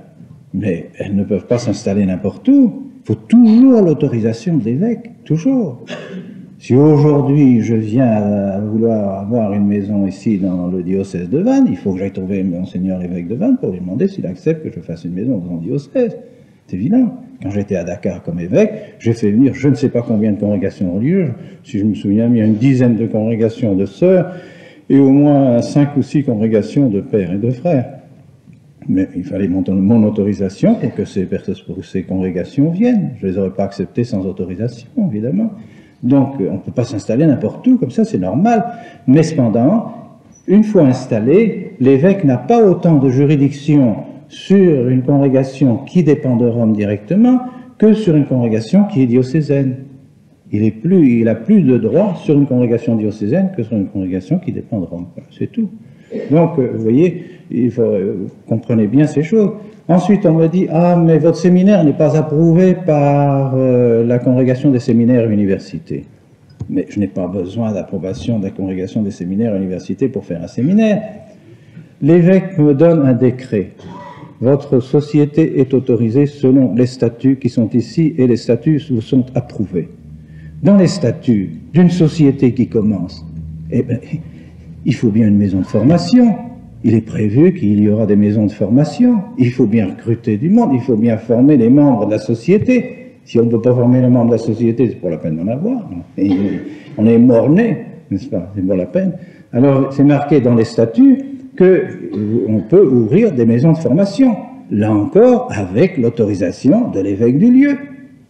C'est ce que j'ai fait pour mon séminaire. J'ai besoin de multiplier les membres de la fraternité sacerdotale de Saint-Pie X, et donc, quand j'ai vu que le séminaire ne pouvait pas être à Fribourg parce que l'université commençait un peu à être difficile, ne plus être tout à fait orthodoxe, et puis d'autre part que je pense qu'il y a beaucoup de séminaristes qui ne sont pas faits pour les études universitaires. Je suis allé trouver Monseigneur Adam, l'évêque de Sion, et je lui ai demandé, est-ce que vous m'autorisez à faire le séminaire, ma maison de formation pour mes séminaristes qui font partie de la fraternité, et éventuellement d'autres séminaristes que les évêques pourraient m'envoyer d'accord avec moi, qui accepteraient la formation que nous donnons. Enfin, il n'y a pas d'exclusive. Eh bien, est-ce que vous m'autorisez à faire ce séminaire? Et Monseigneur Adam m'a dit, mais oui, je vous autorise à faire le séminaire dans mon diocèse. Tout à fait en règle. Je n'ai absolument rien. Alors, et qu'est-ce que pense le cardinal Garonne de votre séminaire? Moi, je n'en sais rien ce que pense le cardinal Garonne de mon séminaire. Je suis allé le voir 2 fois, cardinal Garonne, pour lui demander, eh bien, Éminence, voilà, donc vous savez que j'ai une maison de formation pour ma fraternité. Est-ce que vous avez des conseils à me donner? Parce que, bien sûr, tous les séminaires dépendent de lui. Mais pas à la manière dont on comprend trop facilement. Lui-même m'a dit, Monseigneur, vous dépendez d'abord de l'évêque du lieu. Votre séminaire dépend d'abord de l'évêque du lieu. Parce que je sais par expérience, m'a-t-il dit, qu'il vaut mieux que je ne m'occupe pas trop des séminaires d'une manière individuelle. Je me suis fait taper sur les doigts dès le début quand je suis arrivé, parce que j'ai voulu m'occuper comme ça d'un séminaire et m'y introduire et vouloir faire des remarques un peu au directeur et ceci, m'introduire un peu dans le séminaire. J'ai eu des réclamations de l'épiscopat et puis des remarques qui m'ont été faites. J'ai compris maintenant. Je dois donner des règles générales. Je m'occupe des séminaires en général, faire des inspections s'il le faut, donner les règles générales, mais je n'ai pas à m'occuper des séminaires individuellement, de manière individuelle. Alors, il m'a dit, mais faites, pourvu que vous appliquiez la ratio fondamentaliste, c'est-à-dire les règlements généraux des séminaires que j'ai faits pour votre séminaire, j'ai rien de spécial à vous dire, faites ce que l'évêque du lieu vous donne comme conseil. Alors, je lui ai dit d'ailleurs à ce moment-là, mais Éminence, je suis peut-être le seul à appliquer votre ratio fondamentaliste, je suis peut-être le seul à appliquer vos règlements. Ah, il m'a dit, je crois en effet que c'est peut-être bien vrai, parce qu'il y a trop d'évêques qui ne veulent plus de séminaires, alors que je demande qu'ils fassent des séminaires, que j'insiste pour qu'il y ait des institutions, et maintenant on veut supprimer les institutions. Alors, voilà, et il m'a dit en terminant, je bénis vos séminaristes, enfin j'espère que votre séminaire va faire bien. C'est tout ce que j'ai besoin. Je ne vois pas pourquoi me dire, on me jette à la figure, on met dans les journaux, ce séminaire n'est pas approuvé par le Rome, ce séminaire n'est pas approuvé par la congrégation des séminaires universités. Mais encore une fois, légalement, je n'ai absolument pas besoin de ces approbations. Absolument pas. Et puis, j'ai fait ce qu'il fallait faire pour être en règle, absolument, soit avec Rome, soit avec les évêques des lieux. Absolument. On ne peut absolument rien me dire. Et d'ailleurs, le cardinal Marty lui-même m'a téléphoné il y a très peu de temps en me disant, mais Monseigneur, nous n'avons absolument, les évêques français n'ont absolument rien à voir avec votre séminaire est hors de notre juridiction, et votre séminaire ne nous concerne pas. J'ai dit, Éminence, je suis très heureux de vous entendre dire ça, parce que c'est tout ce que je cherche, qu'on me laisse la paix, qu'on me laisse travailler en paix. C'est tout ce que je demande, n'est-ce pas? Oui.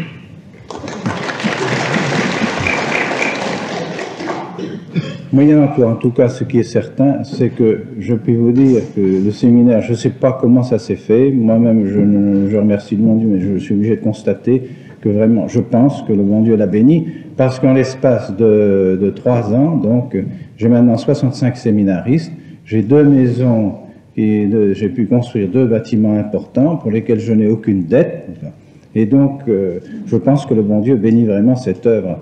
Et je suis obligé de dire que je suis très heureux de l'esprit de mes séminaristes. Je suis émerveillé de l'esprit de ces jeunes gens. Ils sont pieux, sérieux, et j'ai beaucoup de ces jeunes gens qui ont fait des études supérieures, par conséquent ne sont pas des jeunes gens qui sont venus chez moi un peu en désespoir de cause, ne sachant où aller. Ce sont des jeunes gens, j'en ai 2 ingénieurs, un médecin, des jeunes gens qui ont des licences en mathématiques, ou en sciences, ou en droit. Eh bien, je crois vraiment que j'ai des jeunes gens sérieux. Alors voilà ce que je voulais vous dire. Je m'excuse d'avoir abusé de votre temps et de votre patience, mais en tout cas, ce que je souhaite pour vous, je le souhaite pour moi aussi, c'est que vous puissiez dire, n'est-ce pas, comme Saint Paul, à la fin de vos jours, n'est-ce pas, cursum consumavi, fidem servavi, in reliquo reposita est mihi corona justitiae. j'ai fini ma course, j'ai terminé. Fidem servavi. Pourquoi saint Paul dit ça? Est-ce que c'était donc si difficile que ça de garder la foi? Est-ce que c'est un si grand privilège? Oui, c'est un grand privilège de garder la foi jusqu'au dernier soupir. Fidem servavi, in reliquo repositais mihi corona. À la fin, j'aurai la couronne du ciel. Eh bien, c'est ce que je souhaite pour vous. Gardez votre foi.